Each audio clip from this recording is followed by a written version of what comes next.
යේසුස් ක්‍රිස්තුස් වහන්සේගේ නාමයෙන් හැම කෙනෙක්වම පිළිගන්නවා. අද අපි යම් කුඩා අධ්‍යයනයක් කරන්න යනවා ඊශ්‍රායල් සෙනඟ තෝරා ගැනීම සහ මුළුමනින්ම අත්නැහැරීම සම්බන්ධව යම් කුඩා අධ්‍යයනයක් අපි කරන්න. අපි දකිනවා මේ කාලය තුල විශේෂයෙන් අපි දැක්ක මේ ගිය මාසේ පවා ඊශ්‍රායල් පලස්තීනයේ හමාස් ත්‍රස්තවාදීන් අතර ප්‍රශ්නගේ යුදමේද ප්‍රත්‍යයන් ඇති වුණා. අපි දකිනවා මේ දේවල්. ඒ වගේම මම දකිනවා සමාජ ජාලවල කිතුණුවන් නොවන අය පවා ඊශ්‍රායලයේ හොඳ දේවල් ගැන ඔවුන් විවිධ වාර්තා වැඩසටහන් උන් නිකුත් කරලා තිනවා. ඊශ්‍රායලයේ යුදමේ ශක්තිය ගැන, ඒගොල්ලන්ගේ තාක්ෂණය, ඒගොල්ලන්ගේ තිබෙන ඒ දියුණු කාරණාවල් ගැන කිතුණුවන් නොවන අය ඒ ඊශ්‍රායලයේ යහපත් කාරණාවල් ගැන පවා උන් විවිධ දේවල් ප්‍රකාශ කරනවා මම දැකලා තිනවා. ඒ හැම දෙයක් තුළ උන්වහන්සේගේ වචනේ මීට පෙර මම කළා වූ අධ්‍යයනයක යම් ඒ නෝට්ස් වගේක් මං ගාව තිබෙනවා. ඒ අනුව අපි බලමු අද කුඩා අධ්‍යයනයක් මේ ඊශ්‍රායල් සෙනඟ ගැන. මොකද මේ පණිවිඩය කිතුණුවන්ටත් යම් ආකාරයක ආශිර්වාදයක් වෙනවා. ඒ වගේම කිතුණුවන් නොවන අයට පවා මේක යම් ආකාරයක ආශිර්වාදයක් වෙන්න පුළුවන්. විශේෂයෙන් ඔබ ඊශ්‍රායල් සෙනඟට කැමති, ඊශ්‍රායල් සෙනඟ ගැන තව දේවල් දැනගන්න ආසාව තියෙන අයට බයිබලයේ සත්‍ය, මොකද ඊශ්‍රායලයේ සහ ශුද්ධ බයිබලයේ විශේෂයෙන් පුරාණ ගිවිසුම සහ ඊශ්‍රායලයේ දෙවියන් වහන්සේ සහ ඊශ්‍රායලයේ අතර විශාල සම්බන්ධයක් තිබෙනවා. මොකද ඊශ්‍රායලයේ අද සිටිනා වූ යම් උසස් තත්ත්වය වෙන්න පුළුවන්. ඒ හැම දෙයක් පිටුපස ඉන්නේ අපි දකිනවා මනුෂ්‍යයන් විවිධ කාරණා කතා කරත් ඊශ්‍රායල්ගේ දෙවියන් වහන්සේ, එනම් සැබෑ කිතුණුවන් වන අප අදහන ඒ ඊශ්‍රායල්ගේ දෙවියන් වහන්සේ තමයි ඊශ්‍රායලයේ ඒ දියුණුව සහ ඔවුන්ගේ දැන් සිටිනා වූ යම් ආකාරයක තත්ත්වයන් වලට යම් ඒ ප්‍රධානතම හේතුව වෙන්නේ. ඒවා මුළු ඉතිහාසය පුරාවට සඳහන් වෙනවා. බයිබල ඉතිහාසය, ඒ වගේම ලෝක ඉතිහාසයේ කාරණාවල්, ඒ හැම දේවල් වාර්තා තිබෙනවා. ඔබට අන්තර්ජාලයෙන් පවා ඒ දේවල් මේ තාක්ෂණයේ දියුණු කාලේ ඔබට ඒව හොයාගන්න පුළුවන්. ඒ හැම දෙයක්ම තිබෙනවා. ඒ ඊශ්‍රායලයේ අපි දකිනවා බොහෝ ප්‍රශ්න තුලින් යන රටක්. ඒ වගේම මේ ලෝකේ කිසිම රටක් නැහැ අවුරුදු 1800ක් 1900ක් තමාගේ දේශය, තමාගේ නිජ භූමිය ඒගොල්ලන්ට අහිමි වෙලා හේබ්‍රෙව් භාෂාව ඒ හැම දෙයක්ම ඒගොල්ලන්ගෙන් ඈත් වෙලා දුරස් වෙලා අවුරුදු 1800ක් 1900ක් පමණ කාලයකට පසු නැවත ඒගොල්ලන්ගේ අයිති භූමිය, ඒගොල්ලන්ගේ නිජබුම, ඒ දෙවියන් වහන්සේම ඔවුන්ට දුන්නා වූ ඒ භූමිය ඔවුන්ට නැවත ලැබුණ 1948 ඒ මැයි 14 වෙනිදා ඒක නැවත ඔවුන්ට ඒ දේශය ලැබුණා. අපි දකිනවා ඒ කාලේ ඉඳන් අද වෙනකොට ඊශ්‍රායලයේ දැන් මේ අවුරුදු 73ක් පමණ වෙනවා. අපි දකිනවා ඊශ්‍රායලයේ විවිධ රටවල් වල ඒ විසිරී සිටියා වූ ඊශ්‍රායල් සෙනඟ අද වෙනකොට අපි දකිනවා ඊශ්‍රායල් දේශයේ තම නිජ බිමට ඔවුන් පැමිණෙමින් සිටිනවා. මිලියන ගණන් ඔවුන් පැමිණෙමින් සිටිනවා. ඔවුන්ගෙන් බහුතරයක් ඔවුන් ඊශ්‍රායලයේ නෙමෙයි ඉපදිලත් තියෙන්නේ. මොකද ඊශ්‍රායලයේ අවුරුදු ඒ දහස් ගණනකට ඉස්සෙල්ලා ඊශ්‍රායලයේ දෙවියන් වහන්සේ විසින් විසිරෙව්වා. මේවා බයිබලයේ ලියා තිබෙන දේවල්. උන්වහන්සේ තමයි ලෝකේ සතර කොනට උන විසිරුවේ. ඔය දඬුවමක් ලෙස. මොකද ශුද්ධ ලියවිල්ල ලියලා තිබෙනවා. දෙවියන්වහන්සේ ඊශ්‍රායලයට දෙන දඬුවම් අතර ඒ ප්‍රබලම දඬුවම තමයි ඊශ්‍රායලයේ දෙවියන් වහන්සේගේ ව්‍යවස්ථාවට පටහැනිව ක්‍රියා කරන වෙලාවේදී ඊශ්‍රායල් සෙනඟව නිතරම සතුරු ආක්‍රමණ වලට දෙවියන් වහන්සේ හසු වෙන්න ඉඩ හරිනවා. දෙවියන් වහන්සේම සමහර වෙලාවකට ඒ කාරණා කරන්න උන්වහන්සේ මැදහත් වෙනවා දේවල්. ඊශ්‍රායලට දඬුවම් කරන පිණිස. ඒවා බයිබලයේ ලියලා තිබෙනවා. නුඹලා මගේ ආඥාවල් පවත්වන්න නැත්නම් මම නුඹලට දඬුවම් කරනවා. එවැනි සම්බන්ධතාවයක් මේ දෙවියන් වහන්සේ සහ ඊශ්‍රායල් සෙනඟ අතර තිබුණ. අද අපි සැබෑ කිතුණුවන් ලෙස අපිටත් ඒ අපේ දෙවියන් වහන්සේ සමග, යේසුස් ක්‍රිස්තුස් වහන්සේ සමග අපට සම්බන්ධතාවයක් තිබෙන්නේ. මේ පොළොවේ වෙන කිසිම ඒ ආගමක මිනිසෙක්ට ඒ දේ කරන්න බෑ. සම්බන්ධතාවයක් පවත්වන්න බෑ. අපේ යේසුස් වහන්සේ ජීවමානයි. ඇසින් දුටු සාක්ෂි ඉදිරිපිට, ඇසින් දුටු සාක්ෂිකරුවන් 500 දෙනෙක් ඉදිරිපිට උන්වහන්සේ මලුන්ගෙන් නැගිටලා පසුව ඒ ස්වර්ගයට නැගී ගියේ. එවැනි ආකාරයේ මේ ප්‍රබල ඇසින් දුටු සාක්ෂි ඇතුළු ප්‍රබල ඒ ඓතිහාසික තොරතුරු ඇතුළු මේ ශුද්ධ ලියවිල්ල ඒක සනාථ කරනවා. ඒ නිසා අපේ මූලධර්මය කිතුණුවෙක් ලෙස ශුද්ධ බයිබලය. අපිට ඊශ්‍රායලෙන් තමයි මේ දේවල් ලැබුණේ. මොකද බයිබලයේ ලියලා තියෙනවා ගැලවීම ඊශ්‍රායලෙන්. මේ කාරණාවල් තමයි අපි යම් සාරාංශයක් ලෙස අපි බලන්න යන්නේ. ඒ ඊශ්‍රායලයේ නැවත පිහිටීමත් සමග ඊශ්‍රායලය ආවා. විසිරීගේ ඊශ්‍රායලයේ මුළුල්ලේ ඔවුන්ගේ ඒ ඔවුන් සිටියා වූ රටවල ඔවුන්ට තිබුණු වත්කම්, දීපල ඒ සියල්ල ඔවුන් අතහැරලා ඒවා විකුණලා සමහරව ඒවා අතහැරලා මේ දේශයට එන්න පටන් ගත්තා. මේ අවසාන අවුරුදු 10 5 තුල විශාල සෙනගක් ඊශ්‍රායල් ඒ සම්භවයක් තියෙන අය ඒ තම තමා සිටින තම තමා ඉපදිච්ච පරම්පරාවෙන් ඉපදිච්ච රටවල් අතහැරලා තමාගේ නිජ භූමියට ඔවුන් පැමිණීමෙන් සිටිනවා. අද වෙනකොට ඊශ්‍රායල් සෙනග ඔවුන්ගේ ජනගහනය මිලියන 9ක් පමණ වෙනවා. මිලියන 9ක් පමණ වෙනවා. මේ හැම දෙයක්ම මෙසේ තිබෙන අතර අපි බලමු ශුද්ධ ලියවිල්ලේ ඊශ්‍රායල් සෙනග ගැන යම් කාරණාවල් කිහිපයක්. අපි දකිනවා අවසාන වතාවට ඊශ්‍රායලයේ මුළු ඉතිහාසය පුරා අවුරුදු ඊශ්‍රායලෙත් සාමාන්‍යයෙන් අවුරුදු 4000ක පමණ ඉතිහාසයක් තියෙනවා ඊශ්‍රායල් ජාතියට. ශ්‍රී ලංකා ජාතියටත් වඩා 4000ක පමණ ඉතිහාසයක් තිබෙනවා. අපි දකිනවා බයිබලයේ ලියා තිබෙනවා මම හැමදේම කියන්නේ නැහැ. විවිධ අවස්ථාවන් වල ඊශ්‍රායල් සෙනග දෙවියන් වහන්සේ විසිරුවා. නමුත් බයිබලයේ වාර්තා වෙන ඒ වගේම ඉතිහාසයේ ඒක සනාථ කරනවා. ඒ අවසාන කාලය වෙනකොට සාමාන්‍යයෙන් දල වශයෙන් ක්‍රිස්තු වර්ෂ 70 වෙදි පමණ තමයි ඒගොල්ලන්ගේ තිබුණු ඒ දේව මාලිගාව මුළුමනින් විනාශ කළා. ඒ සම්බන්ධවත් අනාගත වාක්‍ය තිබෙනවා. යේසුස් වහන්සේම කිව්වා ඒ දේව මාලිගාව විනාශ වෙන බව, ගලක් පිට ගලක් නොපිටින පිණිස. ඒ දේවල් වුණා. අපි දකින ක්‍රිස්තු වර්ෂ 70 ඒ ආක්‍රමණයේදී ඊශ්‍රායල් සෙනග බොහෝ මැරුණා. ඊශ්‍රායල් සෙනග බොහෝ විසිරුවලා ඒ ක්‍රිස්තු වර්ෂ 70න් පසු ඒගොල්ලන්ට තිබුණු ඊශ්‍රායල් දේශය ඒගොල්ලන්ගේ නිජ බිම ඒගොල්ලන්ට අහිමි වුණා. අපි දකිනවා මේකට ආසන්නම කාරණාව තමයි අපි යේසුස් වහන්සේව ඒගොල්ලෝ ප්‍රතික්ෂේප කරා. අපි දකිනවා මේ මතේයු 27 වෙනි පරිච්ඡේදයේ 25 වෙනි පදයේ පමණ තිබෙනවා මුළු සෙනග උත්තර දෙමින් ඔහුගේ ලේ අප පිටද අපගේ දරුවන් පිටද වේවායි කීවෝය. එකල ඔහු බරබ්බස් ඔවුන්ට නිදහස් කර දුන්නේය. නමුත් ඔහු යේසුස් වහන්සේට තලවා උන්වහන්සේ කුරුසෙහි ඇනගසනු ලබන්ට බාර දුන්නේය. අපි දකිනවා ඒ කාරණාවත් සමග මේක දෙවියන් වහන්සේගේ උදාහස දෙවියන් වහන්සේගේ මේ ඔවුන් පිට ඔවුන් ඉල්ලගත්ත මේ කාරණාව යම් ආකාරයක මේ ශාපයක්. ඒක යම් ආකාරයක උන්වහන්සේගේ ඒ විනිශ්චය ඔවුන් පිට වැදුණා. අපි දකිනවා විවිධ යුගයන් වල ඊශ්‍රායල් සෙනග විසිරුවා, ඊශ්‍රායල් සෙනග මැරුවා. අපි දකිනවා හිට්ලර්ගේ කාලේ ඊශ්‍රායල් සෙනග ලක්ෂ 60ක් පමණ, ඒ කියන්නේ මිලියන 6ක් පමණ ඊශ්‍රායල් සෙනග ඝාතනය කරා. ඒවා ගැන කොපමණනම් සාක්ෂි තිබෙනවද ඉතිහාසයේ පුරාවට. ඒ නිසා අපි දකිනවා මේ දේවල් සිද්ධ වුණා. දැන් මේ ඒ ඊශ්‍රායල් සෙනග ක්‍රිස්තුස් වහන්සේව ප්‍රතික්ෂේප කරා. ඒ ඊශ්‍රායල් සෙනගම ඔවුන් පිට ශාපයක් ඔවුන් ඉල්ලගත්තා. ඔවුන් නැදුණුවත් ඒ ශාපය ඔවුන්ට ලැබුණා. ක්‍රිස්තු වර්ෂ 70න් පසු මේ අවුරුදු ගණනාව තිස්සේ විවිධ ආක්‍රමණ වලට ලක් වුණා. ක්‍රිස්තු වර්ෂ 70න් පසු පවා ඔවුන් විසිරී ගිය රටවලදී පවා ඔවුන් බොහෝ පීඩාවලටපත් වුණා. ඔවුන් ඝාතනයටපත් වුණා. එවැනි බොහෝ පීඩාවල් තුලින් ගියා. ඊශ්‍රායල් සෙනග වගේ වෙන කිසිම මේ පොළොවේ ජාතියක් සෙනගක් නැහැ. මෙපමණ බාධාවල් මෙපමණ පීඩාවලට පත්වෙච්ච දෙවියන් වහන්සේගෙන් ගුටි කාපු මෙපමණ බොහෝ ගැඹුරු ඉතිහාසයක් තිබෙන ප්‍රබල බලවත් ඉතිහාසයක් තිබෙන සෙනගක් ලේසියෙන් නැහැ. ඊශ්‍රායල් සෙනග වගේ සෙනගක් එවැනි ජාතියක් එවැනි බලවත් ඉතිහාසයක් තියෙන ජාතියක් මේ පොළොවේ නැහැ. ඊශ්‍රායල් සෙනග තමයි එවැනි එකම සෙනග මේ පොළොවේ සිටින.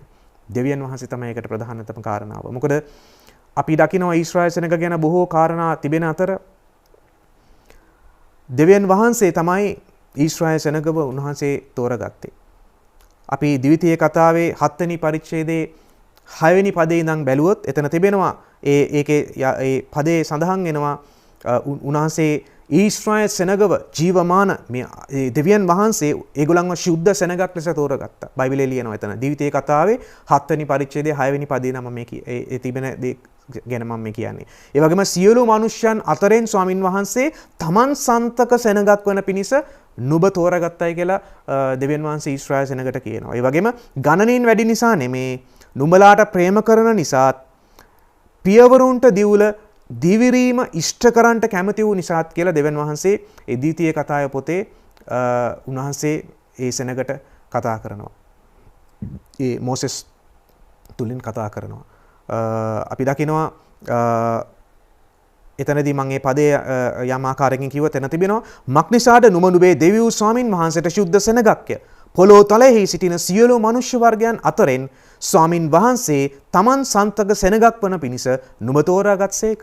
ස්වාමින් වහන්සේ නුඹලා අතරෙහි ඇලුම් වී නුඹලා තෝරාගත්තේ අන් සියලු ජනයන්ට වඩා නුඹලා ගණනින් වැඩි නිසා නොවේ. මක්නිසාද නුඹලා අන් සියලු ජනයන්ට වඩා ස්වල්ප වූවහුය.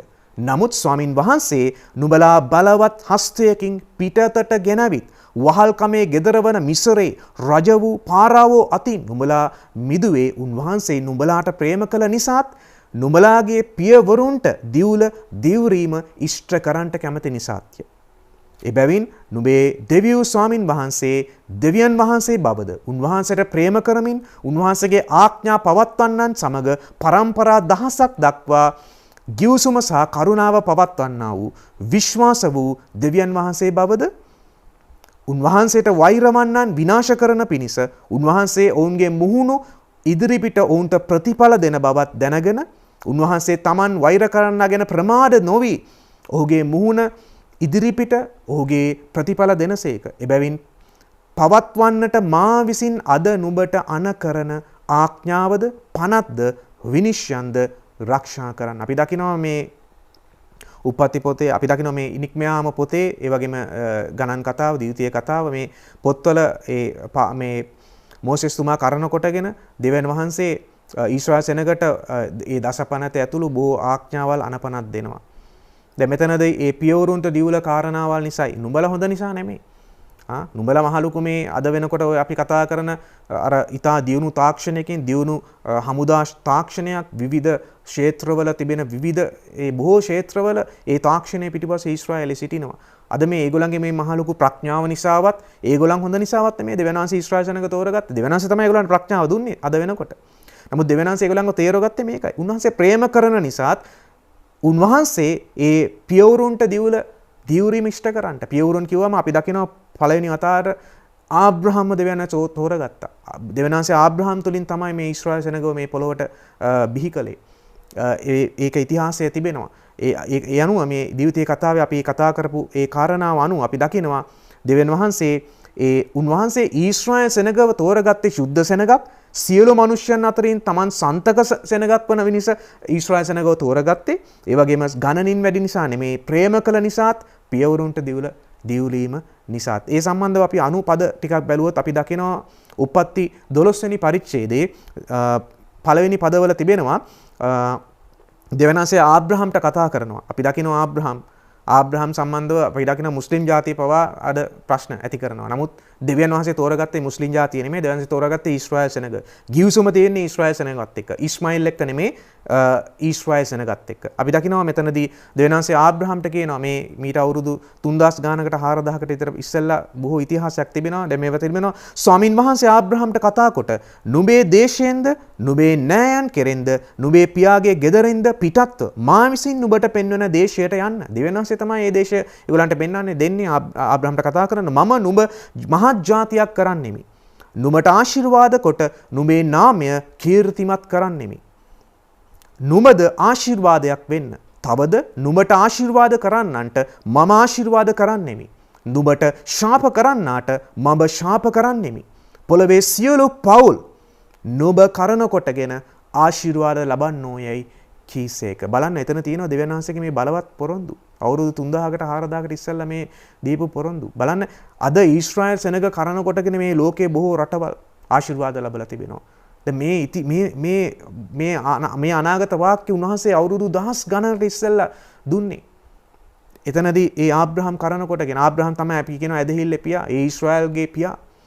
ඊශ්‍රායල් මෙතන බාන්නේ ආබ්‍රහම්ට දෙවියන්සේ පොරොන්දු වෙනවා. නුඹලාව මං බලවත් ජාතියක් කරනවා. නුඹලා ආශිර්වාද කරනවා. නුඹලාත් අනිත් අයට ආශිර්වාදයක් වෙන්න. අද ඊශ්‍රායල් සෙනග බොහෝ ලෝකේ බොහෝ රටවලට ආශිර්වාදයක්.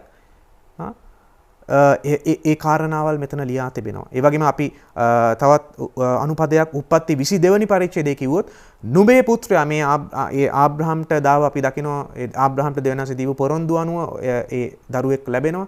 පස්සේ දෙවියන් වහන්සේ ආබ්‍රහම්ව ටෙස්ට් කරන්න ඒ දරුවව පූජා කරන්න කියලා කියනවා. එයා ඒකත් කරන්න යනවා. ඒ කරන්න යන මොහොතේ තමයි දෙවියන් වහන්සේක නවත්තලා දෙවියන් වහන්සේ ආබ්‍රහම් ගැන යම් කාරණාවල් කියන්නේ.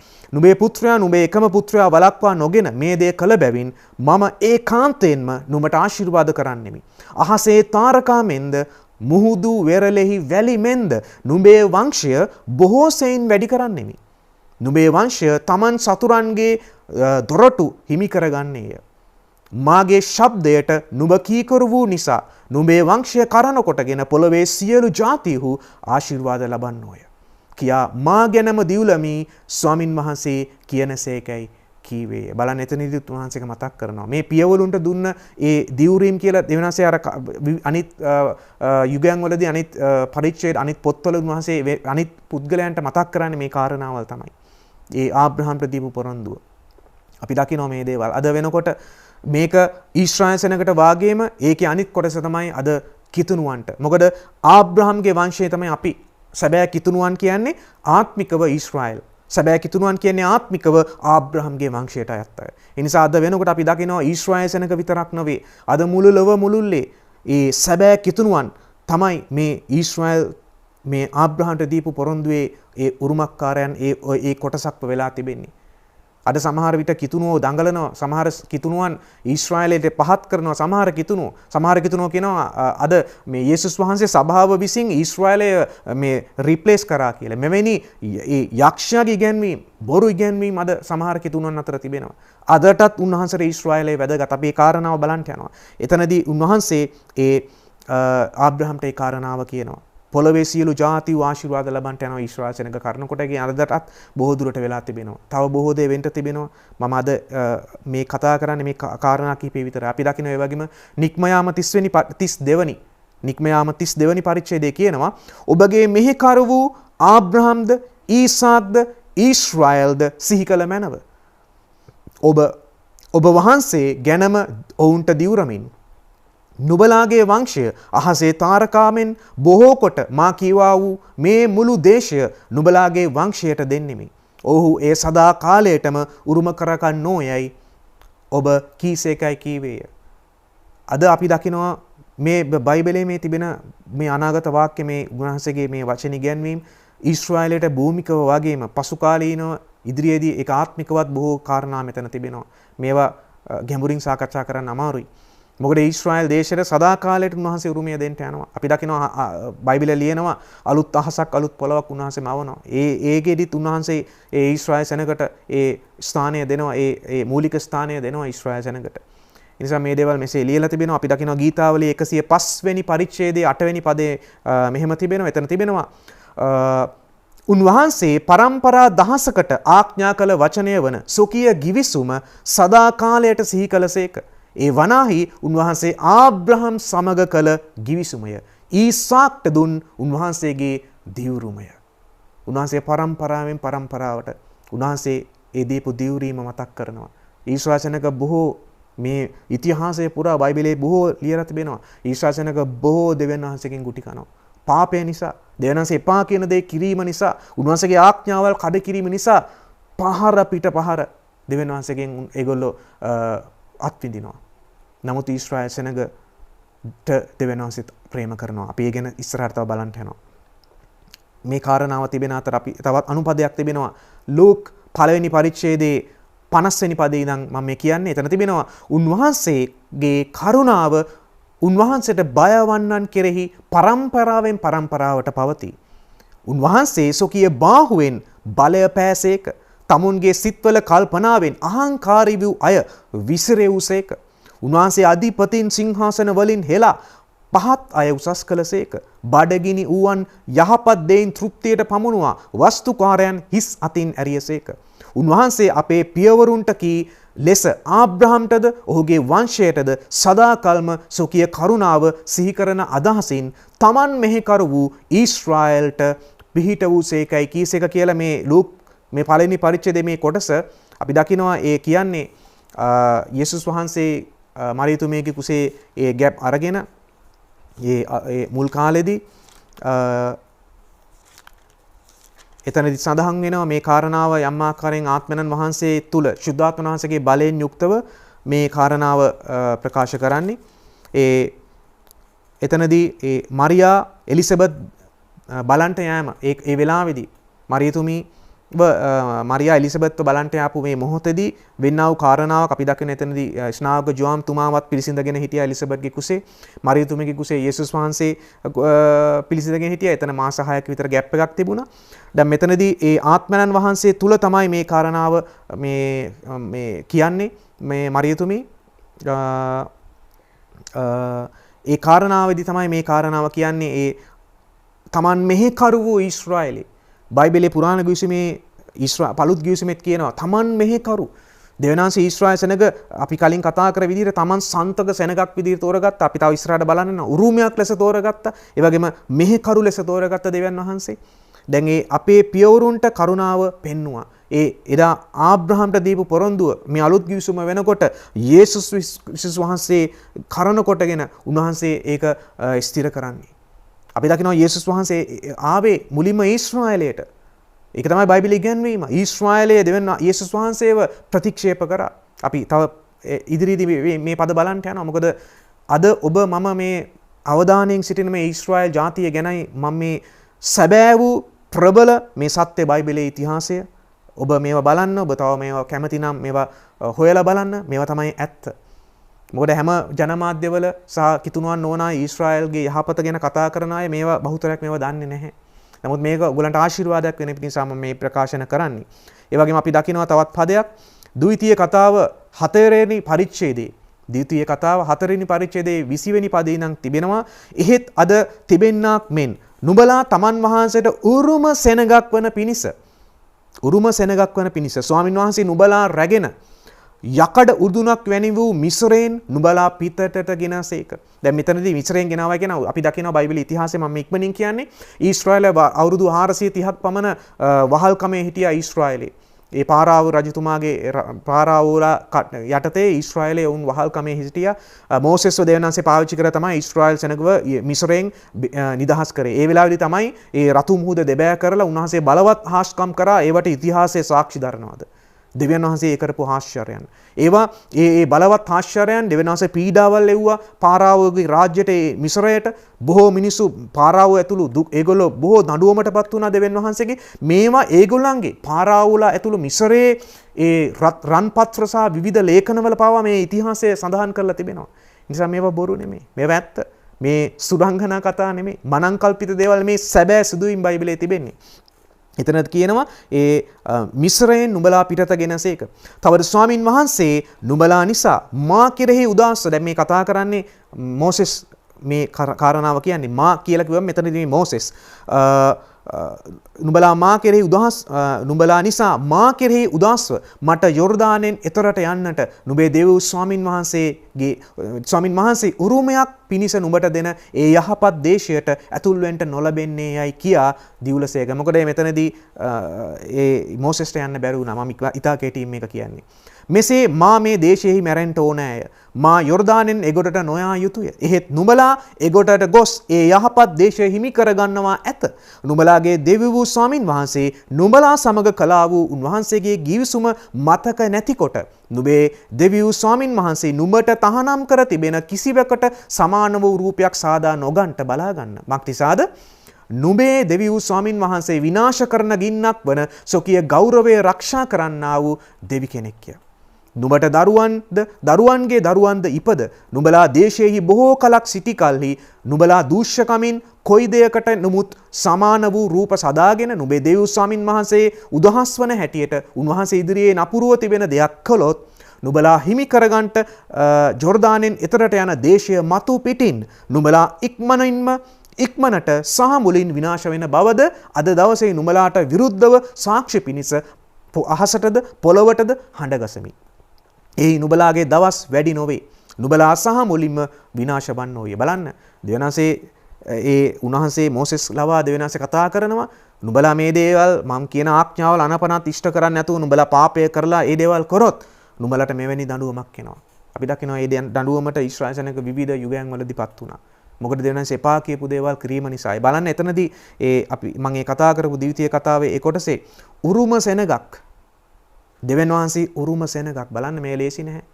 ඊශ්‍රායල් සෙනග කියන්නේ අද මේ සැබෑ කිතුණුවන් ලෙස අපි අදහන්නේ ඊශ්‍රායල්ගේ දෙවියන් වහන්සේ.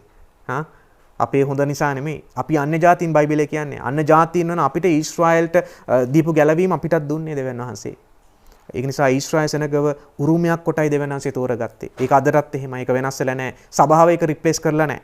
ඒ වගේම ද්විතීය කතාවේ තව අනුපදයක් ද්විතීය කතාව 9වෙනි පරිච්ඡේදයේ 26 වෙනි පදයේ තිබෙනවා උන්වහන්සේට යාඥා කරමින් ස්වාමී වූ දෙවියන් වහන්සේ ඔබගේ මහාන් තත්වයෙන් ඔබ මුදාගත්තා වූ බලවත් හස්තයකින් මිස්රයෙන් පිටතට ගෙන ආවා වූ ඔබගේ සෙනගද උරුමයද විනාශ නොකළ මැනව. මේ කාරණාව මෝසෙස් බලන්න, මෝසෙස් පුදුම මිනිසෙක්. එයා ඊශ්‍රායල් සෙනග වෙනුවෙන් දෙවියන් වහන්සේ ඉදිරියේ බොහෝ මැදහත්කාරකම් කරා. මේ ඊශ්‍රායල් සෙනග යම් පාපයක් කරපු මොහොතේ ඊශ්‍රායල් සෙනගව දෙවියන්වහන්සේ විනාශ කරන්න එක තීරණයක් ගත්තා. අපි දකිනවා එතනදී යම් ප්‍රමාණයක් විනාශ වුණා.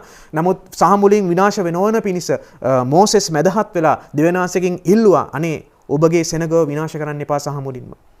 උන්වහන්සේ ඒ දේ සහ මුලින් ඒ දේ විනාශ කරේ නැහැ. එවැනි ආකාරයේ මේ දේවල් තිබෙනවා. ඒ ඔබගේ සෙනගද උරුමයද විනාශ නොකළ මැනව. දැක්කනේ එතන මෝසෙස් මතක් කරනවා දෙවියන් වහන්සේට ස්වාමිනී ඔබයි උරුමයක් ලෙස ඊශ්‍රායලේ තෝරගත්තේ. ඔබගේ සෙනගක් ලෙස ඊශ්‍රායලේ තෝරගත්තේ. අනේ ඒගොල්ලන්ව විනාශ කරන්න එපා කියලා මෝසෙස් දෙවියන් වහන්සේගෙන් ඉල්ලනවා. අපි දකිනවා දීවිතයේ කතාවේ 32 වෙනි පරිච්ඡේදයේ මක්නිසාද ස්වාමින් වහන්සේගේ කොටස නම් සෝකීය සෙනගය. දෙවියන් වහන්සේගේ කොටසක් මේ ඊශ්‍රායල් සෙනග. යාකොබ් උන්වහන්සේගේ උරුම කොටසය. යාකොබ් ආබ්‍රහම්ගෙන් පසු එන ඒ පුත්‍රයන් පරම්පරාවේ එක්කෙනෙක් යාකොබ්. යාකොබ් තමයි ඊශ්‍රායල් වුණේ නම වෙනස් කරලා. අපි දකිනවා මක්නිසාද ස්වාමින් වහන්සේගේ කොටස නම් සෝකීය සෙනග. යාකොබ් උන්වහන්සේගේ උරුම කොටසය. කාන්තාර දේශයකදී පාළු වූ භයංකර වූ වනයේදීද ඔහු උන්වහන්සේට සම්භව විය. උන්වහන්සේ ඔහු වට කරගෙන ඔහු රැක බලාගෙන තමන් ඇසේ කළු රුවාවමෙන් ඔහු රක්ෂා කළ මැනව. බයිබල ඉගැන්වීම අනුව ඊශ්‍රායලය කියන්නේ දෙවියන් වහන්සේගේ ඇසේ කළු රුවාවමෙන් උන්වහන්සේ ආරක්ෂා කරනවා. ඊශ්‍රායල් දේශයට කවුරු හරි ඇඟිල්ල ගහනවා කියන්නේ බයිබලයේ ආත්මිකව ඒ ගැන්වීම අනුව දෙවියන් වහන්සේගේ ඇහැට ඇඟිල්ල ගහනවා වගේ දෙයක්. ඒ වගේම තිබෙනවා රාජාලයා උගේ කැදැල්ල අවුස්සා උගේ පැටවුන් පිට තටු ගසමින් උගේ පියාපත් විහිදුවා උන් අරන් උගේ පියාපත් පිට උසුලන්නාක් මෙන් ස්වාමින් වහන්සේ පමණක්ම ඔහු ගෙන ගියසේක. අන් දෙවි කෙනෙක් උන්වහන්සේ සමග නොසිටියේය. අන් දෙවි කෙනෙක් උන්වහන්සේ සමග නොසිටියේ. වෙන දෙවිවරු නැහැ. බයිබල් ගැන්වීම අනුව ඊශ්‍රායල් සෙනගට උන්වහන්සේ නිතරම කියපු දේ. ඒ නිසා ඒ කොටස එහෙම තිබෙනවා. ඒ වගේම තව අනුපදයක් තිබෙනවා. යරමියා 10 වෙනි පරිච්ඡේදයේ 16 වෙනි පදයේ තිබෙනවා. යාකොබ්ගේ උරුම කොටස වූ තැනන් වහන්සේ ඒවාට සමාන නැත. උන්වහන්සේ වනාහි සියලුම දේම මැව් තැනන් වහන්සේය. ඊශ්‍රායල්ද උන්වහන්සේගේ උරුම ගෝත්‍රයය. උන්වහන්සේගේ නාමය සේනාවල ස්වාමින් වහන්සේය. ඒක නිසා තව බොහෝ බයිබල් පද තියෙනවා. මම මේ ඉතා කෙටියෙන් බයිබල් පද ඔයගලන්ට පණිවිඩය දෙන පිණිස මේ තෝරගත්තේ. මමත් විශාල බයිබල් විශාරදයෙක් නෙවෙයි. නමුත් උන්වහන්සේගේ වචනය මම ගැලවීම ලැබලා අවුරුදු මේ 17ක් පමණ තිස්සේ උන්වහන්සේගේ වචනය අධ්‍යයනය කරමින් උන්වහන්සේට ලං වෙන්න උත්සාහ දරන වෙරදරන දරුවෙක් ලෙසයි මම මේ කුඩා අධ්‍යයනය ඔබ වෙතට ගෙනෙන්නේ. එතනදී ඒ උරුම කොටස දෙවියන් වහන්සේගේ උරුම කොටස ඊශ්‍රායල් සෙනග. ඒ වගේම ඊශ්‍රායල් උන්වහන්සේගේ උරුම ගෝත්‍රය බයිබලයේ මෙතන කියනවා. එවැනි ආකාරයෙන් තිබෙනවා. ඒ වගේම අපි දකිනවා තව පදයක් 1 සාමුවෙල් අනාගතවත් 1 සාමුවෙල් 12 වෙනි පරිච්ඡේදයේ 22 වෙනි පදයේ ඉඳන් අපි බැලුවොත් එතන තිබෙනවා. එතනදී සෝකීය සෙනග කරගන්නට ප්‍රසන්න වූ බව තමයි මෙතනදී කියන්නේ. එතනදී කියන ස්වාමින් වහන්සේ නුඹලා සෝකීය සෙනග කරගන්නට ප්‍රසන්න වූ බැවින් තමන්ගේ මහත් නාමය නිසා තමන් සෙනග අත් නොහරිනසේක.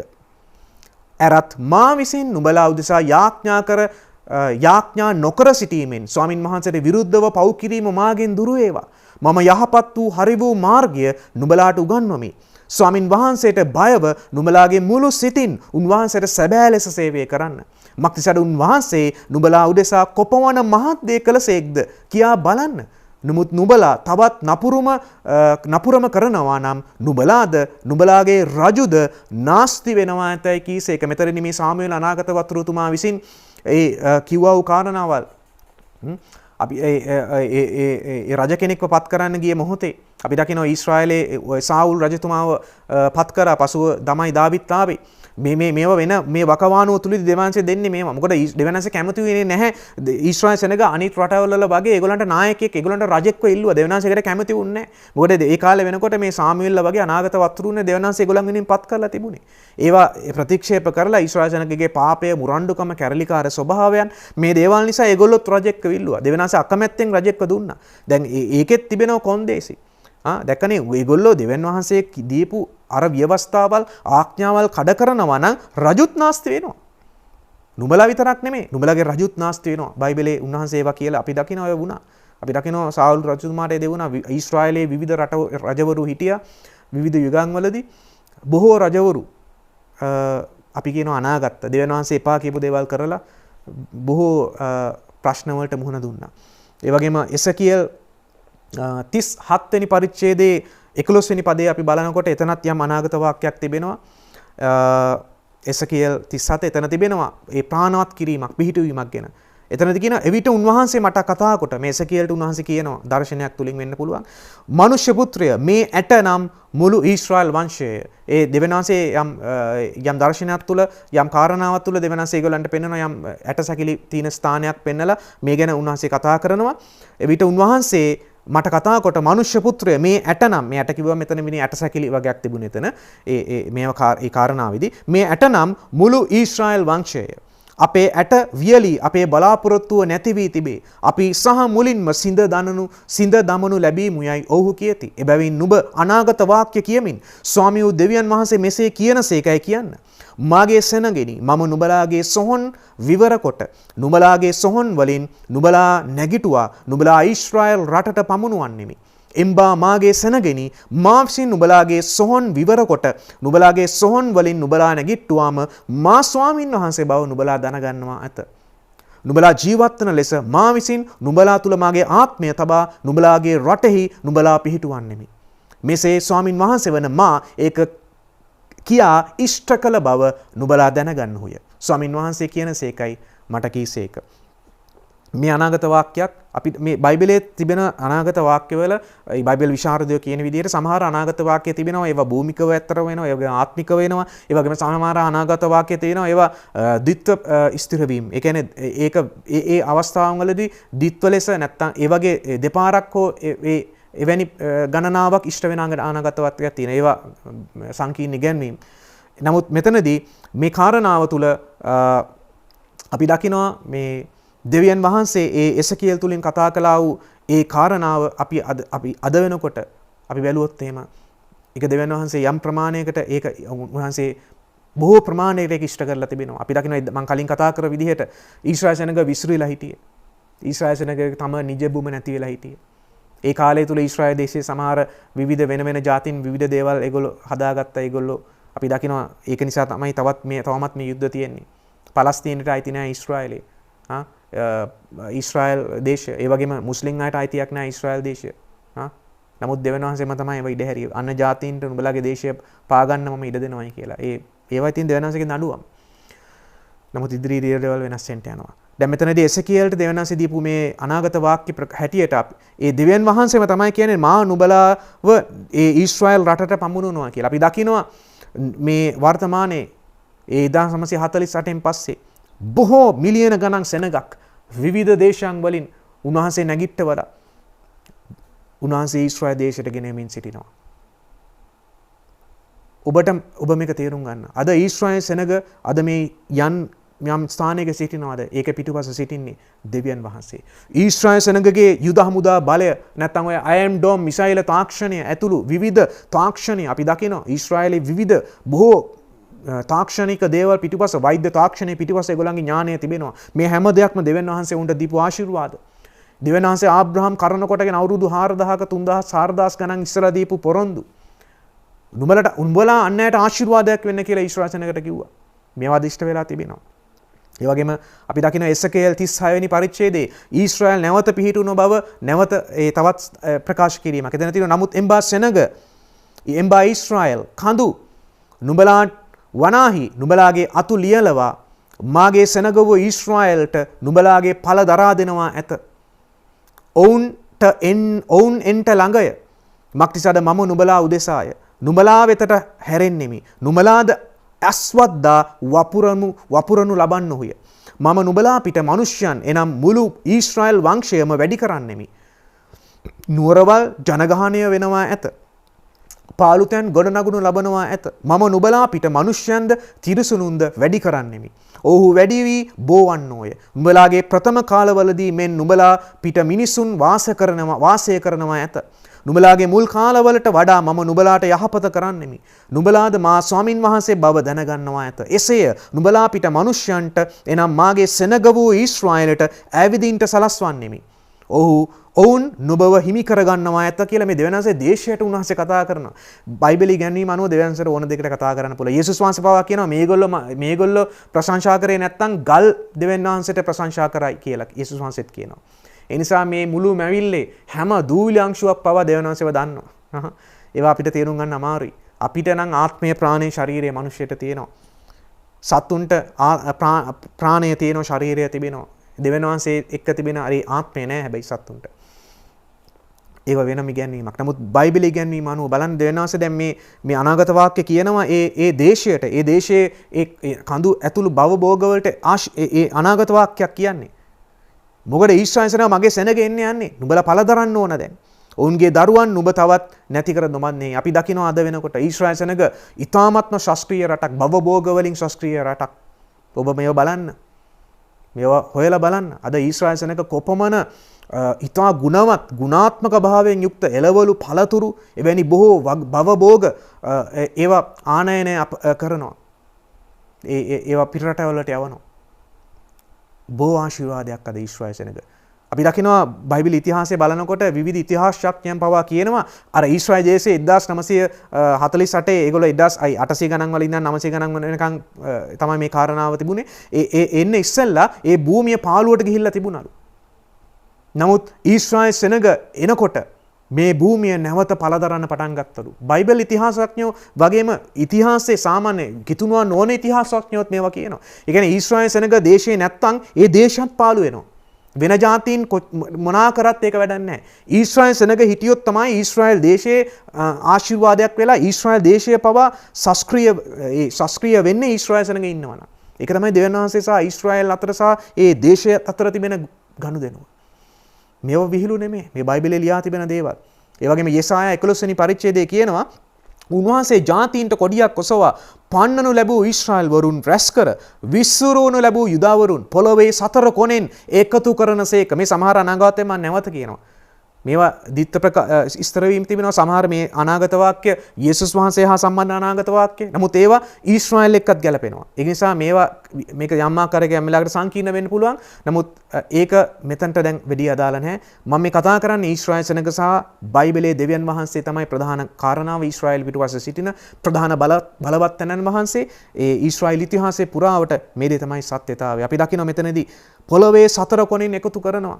දාද බලන්න ඔබ ඊශ්‍රායල් සෙනගට අවුරුදු 1800ක් 900ක් දේශේ නැති වෙලා හිටියා. විවිධ යුගයන් වල නැති වුණා. නමුත් අවසාන වශයෙන් ක්‍රිස්තු වර්ෂ 70 නැති වුණා. දේවමාලිගාවක් විනාශ වුණා. අදතරත් දේවමාලිගාවක් නැහැනේ. බලන්න මෙවැනි જાතියක් නැවත කියනවා පොළවේ නැහැ. නමුත් බලන්න සතර කොනින් එකතු කරනවා. දැන් අද වෙනකොට ඊශ්‍රායලයේ මේ මිලියන 9ක් පමණ ජනගහනය වැඩි වෙන අද වැඩි වෙන්න දෙවනස සලස්සලා තිබෙනවා. ඊශ්‍රායලයට මේ අවසාන මේ දශකයේ තුල විශාල සෙනගක් වෙන රටවල් වල සිටින ඊශ්‍රායල් සෙනග පැමිණියා. ඒ නිසා උන්වහන්සේ සතර කොනින් එකතු කරන මේ යෙසායා අපි කලින් කතා කරපු එසකියෙල්ල මේ අනාගත වතුරුන් දහස් මීට අවුරුදු ඒ දහස් ක්‍රිස්තු පූර්ව ගණන් වල සිටියා වූ අනාගත වතුරුන්. ඒ කාලේ කියා වූ අවුරුදු දහස් දෙදස් තුන්දස් ගණන් ඉතිහාසයක් තිබෙන අනාගත වාක්‍ය එකේවම මේ කාලය අනුව. නිසා ඒ වගේම යෙසායා 27 වෙනි පරිච්ඡේදයේ කියනවා මතු පැමිණෙන දවස්වල යාකෝබ් මුල් අදින්නේය. ඊශ්‍රායල් මල්ගෙන දලු ලන්නේය. ඔවුන් පොළොව තලය ඵලයෙන් පුරවනවා ඇත. බලන්න මේ දේවල්. අද වෙනකොට මේ දේවල් වෙලා නැද්ද? සමහර දේවල් තව තිබෙනවා වෙන්න. මොකද බයිබල් ඉගැන්වීම අනුව මම මීට පෙර වීඩියෝ එකක් කරා දහසක් අවුරුදු රාජ්‍යයක් ගැන බයිබලයේ කතා කරනවා. දහසක් අවුරුදු රාජ්‍යයක් ගැන. ඒ රාජ්‍යෙදිත් ඒ කාලෙදිත් අවුරුදු දහසක් තුලත් ඊශ්‍රායල් සෙනග මේ පොළොව තුල බොහෝ පළදරන්ට යනවා. දැන් මේ අද වෙනකොටත් අපි දකිනවා ඊශ්‍රායල් සෙනග මේ අනාගත වාක්‍ය ඉෂ්ට වෙලා තිබෙනවා. මම කියනවා මේ බයිබලයේ තරම්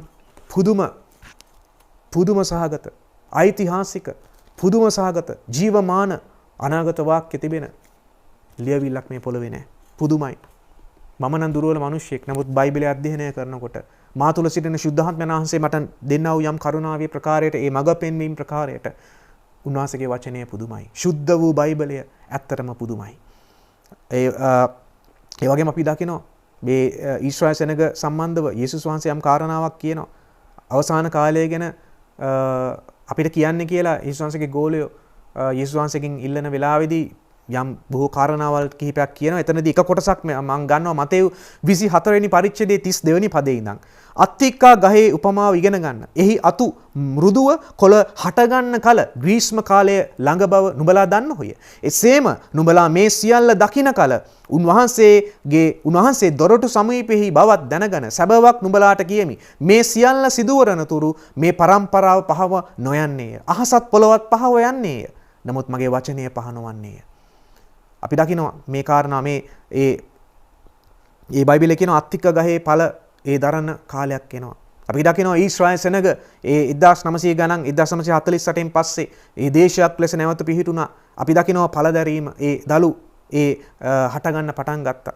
බයිබලයේ ඉගැන්වීම අනුව ඒ පරම්පරාව තුල බොහෝ දේ වෙන්න යනවා. අපි ඉන්නේ මේ අවසාන කාලේ.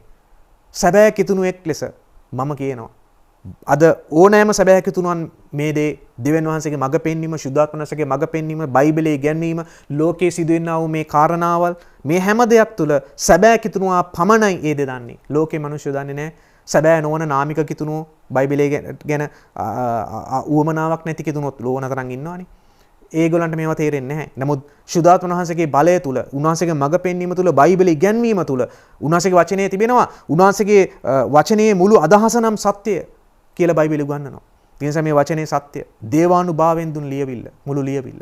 ඒ නිසා ඒ මතෙව් පොතේ උන්තිම පරම්පරාවයි. මොකද යේසුස් වහන්සේ කිව්ව විදිහට 1948 වගේ ඒ ගණන් වල දැන් ඊශ්‍රායල් දේශයේ නැවත පිහිටවලා ඒ දලු දාන්න පටන් ගන්න තිබෙනවා. ඒ අන්තිම පරම්පරාවේ තමයි යේසුස් වහන්සේ නැවත පොළොවට එන්නේ. ඒ නිසා දැන් අවුරුදු 73ක් පමණ ගත වෙලා කොමාරේ බයිබල් ඉගැන්වීම අනුව අවුරුදු පරම්පරාවක් කියවම විවිධ අය කියනවා.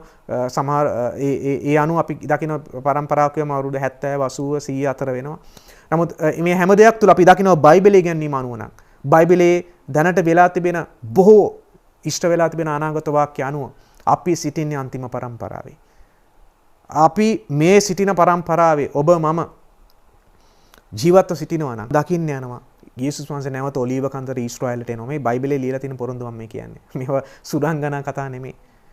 මොකද යේසුස් වහන්සේ මේ පොළොවට මීට ඉස්සලා මාංශමය කයක් අරගෙන දරුවෙක් ලෙස මරියතුමියගේ කුසේ සුද්ධාත්ම වහන්සේගේ ආනුභාවයෙන් පිළිසිඳ ගන්න ඉස්සෙල්ලත් එන්නේ ඉස්සෙල්ලත් බොහෝ අනාගත වාක්‍ය යේසුස් වහන්සේ ගැන ලියලා තිබුණා. ඒවා වෙනම කාරණාවක්. ඒ නිසා ඒ ගහේ ඵල දරනවා, ඒ දලු දානවා. අපි දකිනවා මේ දේවල් දැන් වෙමින් පවතිනවා. ඒ වගේම ගීතාවලිය 89 වෙනි පරිච්ඡේදයේ 31 වෙනි පදේ ඉඳන් තිබෙනවා මාගේ පනත් කඩකොට මාගේ ආඥාවල් ආරක්ෂා නොකරෙත් නම් ඔවුන්ගේ අපරාධයට ඉපලෙන්ද ඔවුන්ගේ අයිතුකමට පහර වලින්ද දඬුවම් කරන්නේ. බණ මේ ඊශ්‍රායල් සෙනගට දෙවියන්සේ දඬුවම් කිරීම ගැන මේ කතා කරන්නේ. විවිධ ස්ථාන තිබෙනවා පුරාණ ගීත මේ සම්බන්ධව. එහෙත් මාගේ කරුණාව ඔහු කෙරෙන් සහ මුලින්ම අහක් කර නොගන්නෙමි. දැක්කනේ. අද සමහරු කියනවා, සමහරු හිතනවා, සමහර කිතුණුවන් හිතනවා දෙවියන් වහන්සේ ඊශ්‍රායල් සෙනගව අතහැරලා තිනවා කියලා හිතනවා සමහර කිතුණුව. නැහැ. දෙවියන් වහන්සේ මෙතනට කියනවා සහ මුලින්ම ඔවුන්ව අහක් කරන්නේ නැහැලු. දෙවියන් වහන්සේ කියනවා මාගේ විශ්වාසකමත් පිරිහෙන්ට නොදෙන්නෙමි.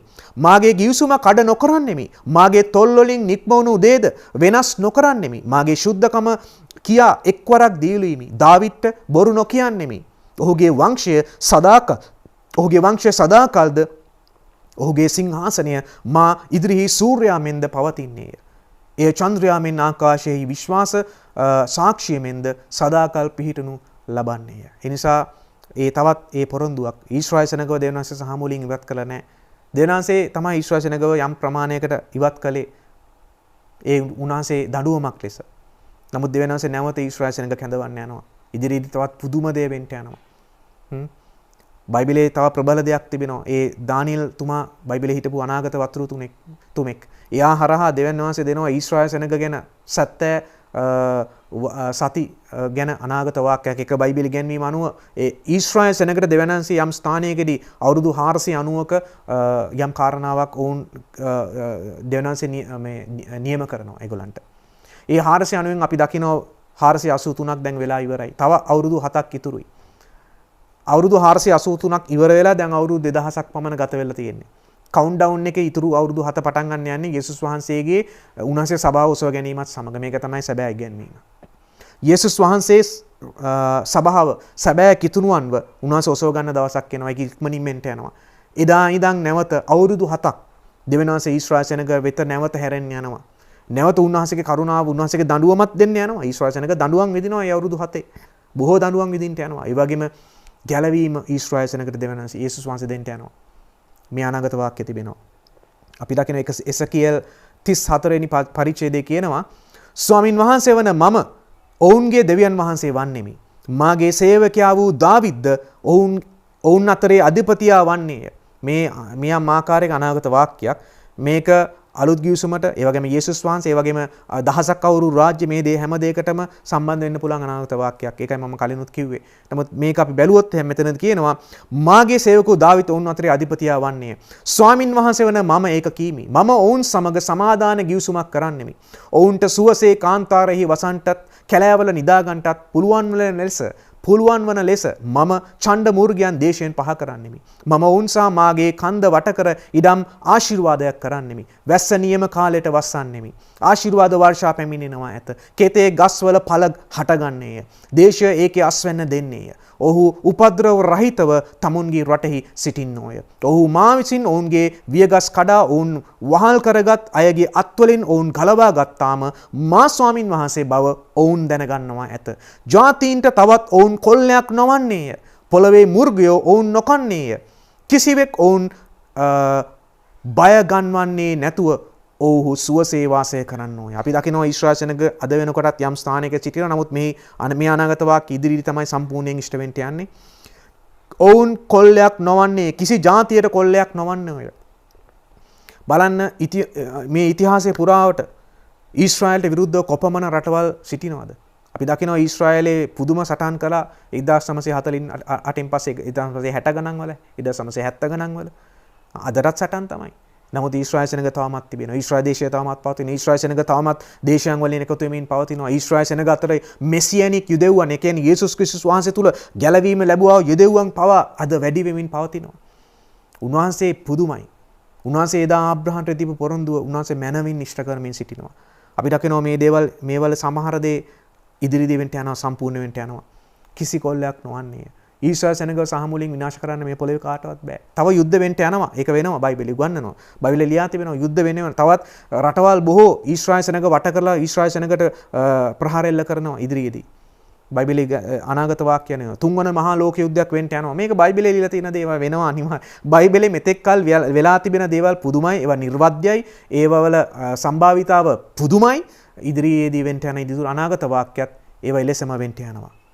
ඒ නිසා ඒ කාරණාව තිබෙනවා. තව අනුපද අපි බැලුවොත් යෙරමියා 31 වෙනි පරිච්ඡේදයේ 31 වෙනි පදේ ඉඳන් බලව මා විසින් ඊශ්‍රායල් වංශය සහ යුදා වංශය සමග අලුත් ගිවිසුමක් කරන දවස් පැමිණෙන්නේ. ස්වාමින් වහන්සේ කියනසේක. ඒ වනාහි මිස්ර දේශයෙන් ඔවුන්ගේ පියවරුන් ගෙනෙන පිණිස මා ඔවුන්ගේ අත ඇල්ලූ දවසේ ඔවුන් සමග කළ ගිවිසුම වාගේ නොවේ. මම ඔවුන්ට ස්වාමි පුරුෂයෙක්ව සිටියෙමි. නමුත් ඔහු ඒ මාගේ ගිවිසුම කඩකලෝයයි ස්වාමින් වහන්සේ කියනසේක. නමුත් ඒ දවස්වලට පසු මා ඊශ්‍රායල් වංශය සමග කරන ගිවිසුම මෙයයි ස්වාමින් වහන්සේ කියනසේක. මම මාගේ ව්‍යවස්ථාව ඔවුන් තුලම තබා ඒක ඔවුන්ගේ සිත්වල ලියන්නෙමි. මම ඔවුන්ගේ දෙවියන් වහන්සේ වන්නෙමි. ඔවුන්ද මාගේ සෙනග වන්නෝය. මේක ආත්මිකවත් යම් කාරණාවල් අදාළයි. නමුත් අපි භූමිකව මේක බැලුවත් ඊශ්‍රායල් සෙනග තුළ මේ දේවල් ඉෂ්ට වෙමින් පවතිනවා. සමහර දේ සභාව තුළ ක්‍රිස්තියානි කිතුණු සැබෑ කිතුණු සභාව තුළ උනා ඉෂ්ට කරනවා. මෙවැනි බොහෝ දේ තිබෙනවා. ඒ වගේම යෙරමියා 30 වෙනි පරිච්ඡේදයේ පළවෙනි පදේ ඉඳන් තිබෙනවා ස්වාමින් වහන්සේ යෙරමියා වෙතට පැමිණ වචනය මේය. ඊශ්‍රායල්ගේ දෙවියන් ස්වාමින් වහන්සේ මෙසේ කියනසේක. මා විසින් නුඹට කී සියලුම වචන පොතක ලියන්න. මක්නිසාද මා විසින් මාගේ සෙනග වූ ඊශ්‍රායල් වරුන්ගෙන් යුදා වරුන්ගෙන් වහල්කම පහ කරන දවස් පැමිණෙන්නේයයි ස්වාමින් වහන්සේ කියනසේක. මම ඔවුන්ගේ පියවරුන්ට දුන් දේශයට ඔවුන් නැවත ගෙනෙන්නෙමි.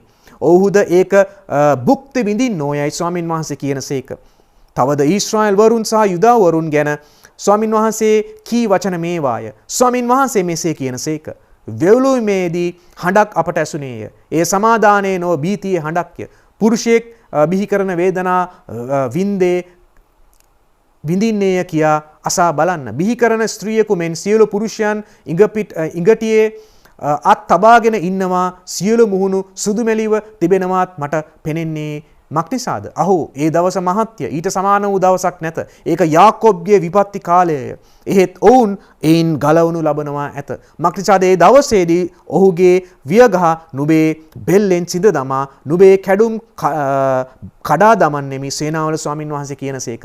විදේශියෝ තමත් ඔවුන් යට කර නොගන්නෝය. මේ ඉදිරියේදී වෙන්න යන දෙයක්. අපිට මෙතනදී මේ කතා කරන ඒ යාකොබ්ගේ විපත්ති කාලය කියලා බයිබලයේ කියන්නේ ඒ ඉදිරියේදී වෙන්න යන කාරණාවක්. ඊශ්‍රායල් සෙනගට උන්වහන්සේ තව වෙනම නියම කරලා තිබෙන අර අවුරුදු 490 ඉතිරි වෙලා තිබෙන අවුරුදු 7ක් වෙන මේ කියන්නේ.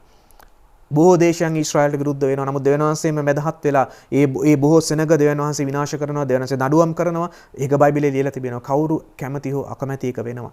ඒ නිසා දෙවියන් වහන්සේ ඊශ්‍රායල් සෙනග ගලවනවා. විදේශියෝ තවත් ඔවුන් යටත් කරගන්නේ නැහැ. දැනටත් අපි දකිනවා ඊශ්‍රායල් සෙනග විදේශීයින් ඉන්නවනේ. අපි දකිනවා යෙරුසලමේ මුස්ලිම් පල්ලි තියෙනවා. විදේශීයින්ට යටත් ස්ථාන තිබෙනවා. අපි දකිනවා මේ දේවල්. ඉදිරියේ මේ හැම දෙයක්ම පහ වෙන්න යනවා. ඊශ්‍රායල් දේශයට අයිති නිජ භූමිය මුළුමනින්ම උන්වහන්සේ ඊශ්‍රායල්ට දෙන්න යනවා. මුස්ලිම් අයට නෑ එතකොට. මුස්ලිම් පල්ලි නෑ එතකොට. මම ඊට ඉස්සෙල්ලත් මේ දේවල් ගැන මට මතකයි මම යම් අධ්‍යයනයක කතා කරා. ඒ නිසා අනාගතයේ වෙන්න යන දේවල් මේව නවත්තන්න කාටවත් බෑ. මුස්ලිම් අයටත් බෑ. කාටවත් බෑ. ඒ වගේම මෙතනදී කියනවා මා විසින් ඔවුන් නැගිටවන දෙන තමුන්ගේ රජ වූ දාවිඩ්ට සේවය කරන්න ඕය. මෙතනදී අනාගත වාක්‍යයක් යේසුස් වහන්සේ එහා කරන කොටගෙන ඒ නිසා මාගේ මෙහෙකරු වූ යාකොබ් නුඹ බය නොවන්න. ඊශ්‍රායල් නොකලඹෙන්නයි ස්වාමින් වහන්සේ කියනසේක. මක් නිසාද? බලව මම නුඹ දුරස්තරයෙන්ද නුඹේ වංශය ඔවුන්ගේ වහල්කමේ දේශයෙන්ද ගලවමි. යාකොබ් හැරි ඇවිත් කිසිවෙකුට බයක් නොලැබ නිශ්චල සුවසේ සිටිනවා ඇත. මක්නිසාද නුඹ ගලවන්ට මම නුඹ සමග සිටිමි. ස්වාමින් වහන්සේ කියනසේක. මා විසින් නුඹ විසුරුවා දැමූ තැන්වල සියලු ජාතීන් තීන්දුවටම නැති කරන නමුත් නුඹ තීන්දුවටම නැති නොකර නිසි ප්‍රමාණයට නුඹට දඬුවම් කරන්නෙමි. නමුත් නුඹට අච්චු කර නොසිටින්නෙමි. දෙවියන් වහන්සේ කියනවා මම දඬුවම් කරනවා. නිසි ප්‍රමාණයට මම දඬුවම් කරනවා. දෙවියන් වහන්සේගේ වචනේ අනාගත වාක්‍ය. යෙරමියා 33 ඒ දාවිඩ්ගේ රාජ්‍ය සම්බන්ධව යම් ආකාරයක අනාගත වාක්‍යයක් මේ යේසුස් වහන්සේ සහ ඒ වගේම දහසක් අවුරුදු රාජ්‍ය මේ මං කියන අර දීත්ත ඉස්තර වීමේ අනාගත වාක්‍යය තුල යුදාවරුන්ගේ වහල්කම ඊශ්‍රායලුන්ගේ වහල්කමත් මම පහකොට මුලදීමෙන් ඔවුන් ගොඩනගන්නෙමි. ඔවුන් මට විරුද්ධව කළා වූ ඔවුන්ගේ සියලු අයුතුකමින් ඔවුන් පිරිසිදු කරන්නෙමි. මට විරුද්ධව පව් කිරීමෙන්ද මට විරුද්ධව දුර්හිකම් කිරීමෙන්ද කළා වූ ඔවුන්ගේ සියලු අයුතුකම් ඔවුන්ට කමා කරන්නෙමි. මා විසින් ඔවුන්ට කරන මුළු යහපත ගැන අසන්නා වූ පොළවේ සියලු ජාතීන් අතරේ මේ නුවර මට ප්‍රීතිමත් නමක්ද ප්‍රශංසාවක්ද ගෞරවයක්ද වන්නේය. මා විසින් ඊට කර දෙන මුළු යහපත නිසාත් සමාදානය නිසාත් ඔහු බයව වෙවුලන්නෝය. මේ ඉදිරියේදී වෙන්න යන තවත් දේවල්. දෙවියන් වහන්සේ බලන්නේ ඊශ්‍රායල් සෙනගගේ පාපය ගැන උන්වහන්සේ කතා කරනවා. අපි දකිනවා අද ඊශ්‍රායල් සෙනග මේ හොඳ නැහැ. ඊශ්‍රායල් සෙනග දෙවියන් වහන්සේ තෝරාගත්ත සෙනග තමයි. ඊශ්‍රායල් සෙනගට තාක්ෂණයේ යුදමය තාක්ෂණයේ බොහෝ දේ තියෙනවා. ඒක හරි. ඊශ්‍රායල් සෙනගට ගෙන් කවුරු හරි ගේම ඉල්ලුවොත් ඊශ්‍රායල් සෙනග ගේම දෙනවා තමයි. ඒව ඔක්කොම හරි. ඒ හැම දෙයක් තුල අද ඊශ්‍රායල් සෙනග බහුතරයක් දෙවියන් වහන්සේගෙන් දුරස්ව ඉන්නේ. යේසුස් වහන්සේව පිළිගන්නේ නැහැ බහුතරයක් කොහොමත්. ඒ වගේම වුන් පුරාණ කිවිසුමේ ඉගැන්වීම් වලින් පවා ඈත් වෙලා අද පාපය තුල සිටින අපි දකිනවා සමලිංගික පාපය තුල බොහෝ පාපය අද ඊශ්‍රායල් දේශය තුල තිබෙනවා. දෙවියන් වහන්සේ අකමැති පිළිකුල් කරන බොහෝ පාපය ඊශ්‍රායල් සෙනග තුල තිබෙනවා. අපිට අයිතියක් නැහැ හැබැයි ඊශ්‍රායල් සෙනගට විරුද්ධව කතා කරන එක බයිබලයේ ඉගැන්වීම. මොකද ඊශ්‍රායල් සෙනගගේ සෙනගට වෙනුවෙන් ඔබ මම යාඥා කළ යුතුයි. ඊශ්‍රායල් සෙනගට ඔබ මම ආශිර්වාද කරනවා නම් යාඥාවෙන් හෝ උන්වහන්සේ ඔබට මට ආශිර්වාද කරනවා. ඊශ්‍රායල් සෙනගට ශාප කරනවා නම් කවුරුන් හෝ ඊශ්‍රායල් සෙනගට විරුද්ධ වෙනවා නම් මොන රටක් හරි ඊශ්‍රායල් සෙනගට විරුද්ධව යම් දේවල් තුල ඡන්දය හරි පාවිච්චි කරනවා නම් ඒ දේශයට පවා දෙවියන් වහන්සේගේ දඬුවම් පැමිණෙනවා. අපි දකිනවා ශ්‍රී ලංකාවටත් ඒවා වෙමින් පවතිනවා වෙලා තිබෙනවා. අර ඊශ්‍රායල් සෙනග විරුද්ධව මීට අවුරුදු ගණනාවකට ඉස්සලා ඡන්දයකට මේ ලංකාවට අදාළ නැති දේවල් වලට ඊශ්‍රායල් වලට විරුද්ධව ඡන්දය දුන්න ලංකාවේ අය. එදා ඉඳන් ලංකාවේ දේශපාලනය අස්තිරයි. තිබුණු ප්‍රශ්න වැඩි දැන් ලංකාවේ. ඒ නිසා මේවා රහස්, මේවත් ගැඹුරු රහස්, මේවා සත්‍ය. ඊශ්‍රායල් සෙනගට ඔබ මම විරුද්ධ වෙනවා නම් ඔබට මට දෙවියන් වහන්සේගෙන් දඬුවම් විඳින්න වෙනවා. මේක දෙවියන් වහන්සේගේ වචනේ ලියලා තිබෙන දෙයක්. ඒ නිසා මේ දේවල් එහෙම තිබෙනවා. ඒ වගේම අපි දකිනවා ක්‍රියාපොතේ 3 වෙනි පරිච්ඡේදයේ තව මේ අනුපදයක් ක්‍රියා 3 වෙනි පරිච්ඡේදයේ 25 තිබෙනවා. නුඹලා අනාගත වත්රුන්ගේද නුඹේ වංශය කරන කොටගෙන පොළවේ සියලු වර්ගයෝ ආශිර්වාද ලබන්නෝයයි ආබ්‍රහන්ට කියමින් දෙවියන් වහන්සේ විසින් නුඹලාගේ පියවරුන් සමග කළ ගිවිසුමේද පුත්‍රයෝය. දෙවියන් වහන්සේ සොකිය සේවකයා නැගිට්ටුවාදී මේ කතා කරන්නේ යේසුස් වහන්සේව නැගිට්ටවීම ගැන. මේ පේත්‍රස් අර ශුද්ධාත්ම බලය ලබලා ලෝකයේ පළවෙනි වතාවට දෙවියන් වහන්සේ යේසුස් වහන්සේ කිව්වා වූ පොරොන්දුව නැමැති ශුද්ධාත්ම බෞතිස්මය ලබලා ඒ සභාව ආරම්භ වුණා. අපි දකිනවා ඒ පේත්‍රස්ගේ දේශනාව ආත්මයන්න් වහන්සේ තුල කළා වූ දේශනාව තුල හනින ලද සිත් ඇතුව ඒ 3000ක් පමණ ගැලවීම ලැබුවා එක දවසේ එක මොහොතේ. මේ වෙලාවේදී මේ කරන දේශනාවේ කාරණාවක් තමයි මේ පේත්‍රස්තුමා තමයි මේ කාරණාව කියන්නේ. එතනදී කියනවා එතනදී මතක් කරනවා නැවත මේ අනාගත වාක්‍යයක් මතක් කරන්න. මම කලිනුත් අර කිව්වා වූ අනාගත වාක්‍යවල ඉෂ්ටවීමක් මතක් කරනවා. දෙවියන් වහන්සේ සෝකයේ සේවකයා වූ නැගිට්ටවාදී නුඹලාගෙන් එකිනෙකා තම තමාගේ අයුතුකමින් හරවීමෙන් නුඹලාට ආශිර්වාද කරන පිණිස පළමු කොට නුඹලා වෙතට උන්වහන්සේව එව්සේක. දැක්කනේ යේසුස් වහන්සේව පළමු කොට එව්වේ ඔබට මට නෙමෙයි. ඊශ්‍රායලයට. යේසුස් වහන්සේ ඊශ්‍රායලිතෙක්. යේසුස් වහන්සේ යුදෙව්වෙක්. පරසුද්දෙක් නෙමෙයි. යේසුස් වහන්සේ යුදෙව්වෙක්.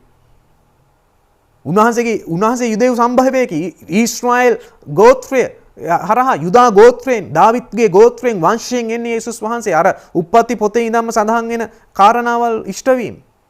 එනිසා මේ අනාගත වාක්‍ය මෙතනදී පේත්‍රස් මතක් කරනවා.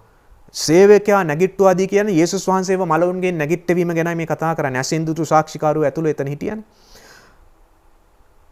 පළමු කොට නුඹලා වෙතට උන්වහන්සේ වූසේක. ඒ නිසා මේක ඔබ දන්නේ නැත්නම් මේව තේරුම් ගන්න. යේසුස් වහන්සේ මුලින්ම ආවේ ඊශ්‍රායලය වෙනුවෙන්. ඊශ්‍රායලය ගලවන්නයි මුලින්ම ආවේ යේසුස් වහන්සේ. බයිබල් එක පැහැදිලිව උගන්වනවා. පළමු කොට නුඹලා වෙතරයි වහන්සේ වෙන්නේ. මොකද අදටත් ඊශ්‍රායල් සෙනග බලාගෙන ඉන්න මෙසියස් එනකන්. මෙසියස් කියලා කියන ආලේපලක් තැනැත්තා. නැත්නම් යේසුස් ක්‍රිස්තුස් වහන්සේ එනකන් අදත් බලන් ඉන්නේ. ඒගොල්ලන්ට මිස් වුණා ඒක. මොකද ඒගොල්ලෝ යේසුස් වහන්සේ මෙසියස්ව පිළිගත්තේ නැහැ. ඒගොල්ලෝ යේසුස් වහන්සේ මරණයට පත් කර අද සමහරු යේසුස් වහන්සේව ඊශ්‍රායල් සෙනග මරණයට පත් කළ නිසාම ඊශ්‍රායල් සෙනගට විරුද්ධව සිටින ජාතිනුත් ඉන්නවා මේ ලෝකේ.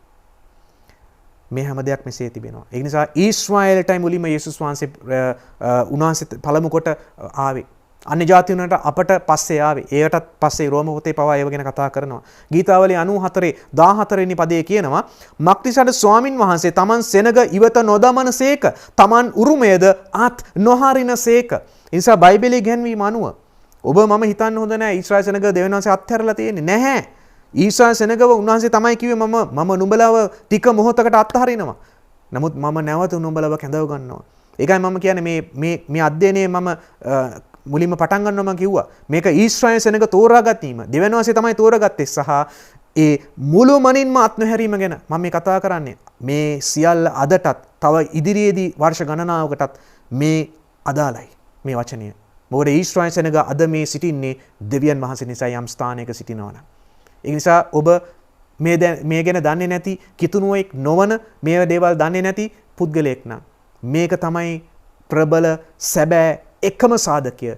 ඇයි අද ඊශ්‍රායල් සෙනග මේ ස්ථානයේ මේ තත්ත්වයේ යම් ස්ථානයක සිටින්නේ? පිටුපස සිටින්නේ ජීවමාන දෙවියන් වහන්සේ, ඊශ්‍රායල්ගේ දෙවියන් වහන්සේ. රෝම 9 වෙනි පරිච්ඡේදයේ තව තිබෙනවා මෙන්න එහෙම. පාවුලතුමාගේ කාරණාවක්. මේ පාවුලතුමා බලවත් ඒ ඊශ්‍රායල් කෙනෙක් දරුවෙක්. ඊශ්‍රායල් තෝරාව ඇතුළු බොහෝ දැනගැම්මක් තිබෙන, භාෂා දැනගැම්මක් තිබෙන පුරාණ ගිවිසුමේ අපි දැන් කාලේ හැටියට බැලුවොත් පුරාණ ගිවිසුම සම්බන්ධ උපාධිධාරියෙක් වගේ පුරාණ ගිවිසුම සම්බන්ධ බොහෝ දැනගැම්මක් තිබෙන පුද්ගලයෙක්. මේ පාවුලතුමා තුලින් දෙවියන් වහන්සේ කතා කරන කාරණාවක් තමයි ඒ රෝම පොතේ එතන තිබෙනවා. රෝම 9 වෙනි පරිච්ඡේදයේ මේ රෝම පොතේ මේ පරිච්ඡේදවල පාවුලතුමා මේ ඊශ්‍රායලය ගැන වැළපෙනවා. සමහර ස්ථානවල ඊශ්‍රායල් ගැන දුක් වෙනවා. මොකද පාවුලතුමාට දෙවියන් වහන්සේ ඒ ගැන එළිදරව් කරා. ඊශ්‍රායලයේ සහ දෙවියන් වහන්සේ අතර සම්බන්ධය අද ඒ වගේම ඊශ්‍රායලයේ සහ සභාව අතර මේ කාරණාවල් පාවුලතුමාට පේත්‍රස්ට පවා විශේෂයෙන් පාවුලතුමාට දෙවියන් වහන්සේ එළිදරව් කරා. දැන් රෝම 9 වෙනි පරිච්ඡේදයේ වෙනකොට අපි දකිනවා ඊශ්‍රායල්ගේ නොහැදිල්ල ගැන ප්‍රේරිත තැනගේ ශෝකය. මේ පාලුතුමා ඊශ්‍රායලයාගේ තිබෙන නොහැදිලිකාරකම ගැන ශෝක වීමක් ගැන තමයි රෝම පොතේ 9 වෙනි පරිච්ඡේදයේ කතා කරන්නේ. රෝම 9 10 11 මේ පරිච්ඡේද ඔබ පුළුවන් නම් කියවලා බලන්න. මේවල මේ ඊශ්‍රායල් සෙනග ගැන කාරණාව තවත් මැනවින් පාලුතුමා තුලින් දෙවෙනස ඔබට මට කතා කරනවා. එතනදී රෝම පොතේ 9 වෙනි පරිච්ඡේදයේ පළවෙනි පදවල කියනවා එකේ ඉඳන් 5 දක්වා කියනවා ඊශ්‍රායල්ගේ නොහැදිලගෙන ප්‍රේරිත තැනගේ ශෝකයේ සම්බන්ධව කියනවා මට බලවත් ශෝකයද හෘදයෙහි නිරන්තර වේදනාවද තිබේයයි බොරු නොකියා ක්‍රිස්තුස් වහන්සේ තුල සැබෑව කියමි. මේ පාවුලතුමා කියන්නේ උසස් දෙවියන්වහන්සේගේ සේවකයෙක්. ඒ බවට ශුද්ධාත්මයන් වහන්සේ තුල මාගේ සාක්ෂිය මා එක්ව සාක්ෂි දෙයි. මාංශාකාරයෙන් මාගේ නෑයන් වූ මාගේ සහෝදරයන් උදෙසා ක්‍රිස්තුස් වහන්සේගෙන් වෙන් වී ශාපලත්ෙක් වෙන්න පුළුවන් නම් ඊටත් කැමැත්තෙමි. මේ ඊශ්‍රායල් කෙරෙහි ප්‍රේමය පාවුලතුමාට තියෙන ඊශ්‍රායල් ජනතාව තමාගේ සහෝදර ජනතාව කෙරෙහි. ඔහු ඊශ්‍රායල් වරුය. පුත්‍රකමත් මහිමයත් ගිවිසුමත් ව්‍යවස්ථාව දීමත් දේවසේවයත් පොරොන්දුවත් ඔවුන්ගේය. ඔන්න කිතුණුවන් ඔබ අඩු වෙන්න එපා. ඔබ යටත් වෙන්න දෙවියන් වහන්සේට. බයිබලයේ මෙතනදී පැහැදිලිව කියනවා අපි කලිනුත් කතා කරා පළවෙනිවම යේසුස් වහන්සේ ආවේ ඊශ්‍රායලයේ වෙනුවෙන්. මෙතනදී පාවුලතුමා සිහි කරනවා මොකද්ද? පුත්‍රකමත් ඊශ්‍රායලට, මහිමයත් ඊශ්‍රායලට, ගිවිසුමත් ඊශ්‍රායල් සමග, ව්‍යවස්ථාව දීමත් ඊශ්‍රායලයට, දේවසේවයත් ආවේ ඊශ්‍රායලට. අද සමහර දේවසේවකයෝ මහලුකොට දඟලනවා, කෑ ගහනවා දේවසේවය ගැන. දේවසේවයත් මුලින්ම ඊශ්‍රායලටයි දුන්නේ දෙවියන් වහන්සේ. පොරොන්දුවත් ඔවුන්ගේය. දැක්කනේ? ඊශ්‍රායලටයි මේ සියල්ල අයිති. අද කිතුණුව සමහර දේවල් මේ ඊශ්‍රායලට නෙමෙයි අද අපිටයි අයිති කියාගෙන මහා ලොකුවට කතා කරනවා. නමුත් මෙහි පරම අයිතිකරු ඊශ්‍රායලේ. ඊශ්‍රායලෙන් තමයි ඔබට මට අද මේ දේවල් දෙවියන් වහන්සේ අපට දීලා තිබෙන්නේ. මොකද ඊශ්‍රායලයට දෙවියන් වහන්සේ බයිබලයේ කියනවා රෝම පොතේත් කියනවා මද කලකට දෙවියන් වහන්සේ ඊශ්‍රායලය අන්ධ කරා. අපට ගැලවීම දෙන්න. අන්‍ය ජාතීන් වෙන අපිට ගැලවීම දෙන්න. හැබැයි ඒ අන්ධභාවය ඉවත් කරන දවසක් ඉක්මනින් මෙන්ට යනවා. ඔබගේ මගේ ජීවිත කාලය තුල. ඒක වෙන්ට යනවා. ඒ නිසා ඊශ්‍රායලය සුළු කරන්න එපා. කිතුණෝනි ඔබ මේව දන්නේ නැත්නම් මේව තේරුම් ගන්න උත්සාහ කරන්න. මේ සියල්ල ඊශ්‍රායලයටයි දෙවියන් වහන්සේ මුලින්ම දුන්නේ. ඒ වගේම කියනවා පියවරුද ඔවුන්ගේය. අද කිතුණුව කෑ ගහනවා ආබ්‍රහම් අපේ ඇදහිල්ලේ පියා. බලන්න මෙතනදී පියවරුන්ද ඔවුන්ගේය. ආබ්‍රහම් ඊසාක් යාකොබ්ලා ඇතුළු මේ ආදි පියවරු මේ බයිබලයේ ඉතිහාසයේ සිටින අනාගත වත්රුවරුන් මේ පියවරුන් ඇතුළු මේ මුළු මේ සාක්ෂිකාර සමූහය කියලා බයිබලයේ තනක කියනවා. මේ සියල්ලම ඊශ්‍රායල්ට අයිති උරුමය දෙවියන් වහන්සේගේ. ඒ වගේම කියනවා මාංශාකාරයෙන් ක්‍රිස්තුස් වහන්සේ පැමිණුණත් ඔවුන්ගෙන්ය. අහමෙන් ඊශ්‍රායල්ගෙන් තමයි යේසුස් වහන්සේත් පැමිණියේ. උන්වහන්සේ සියල්ලට උතුම් වූ සදාකාල ආශිර්වාදලත් දෙවියන් වහන්සේය.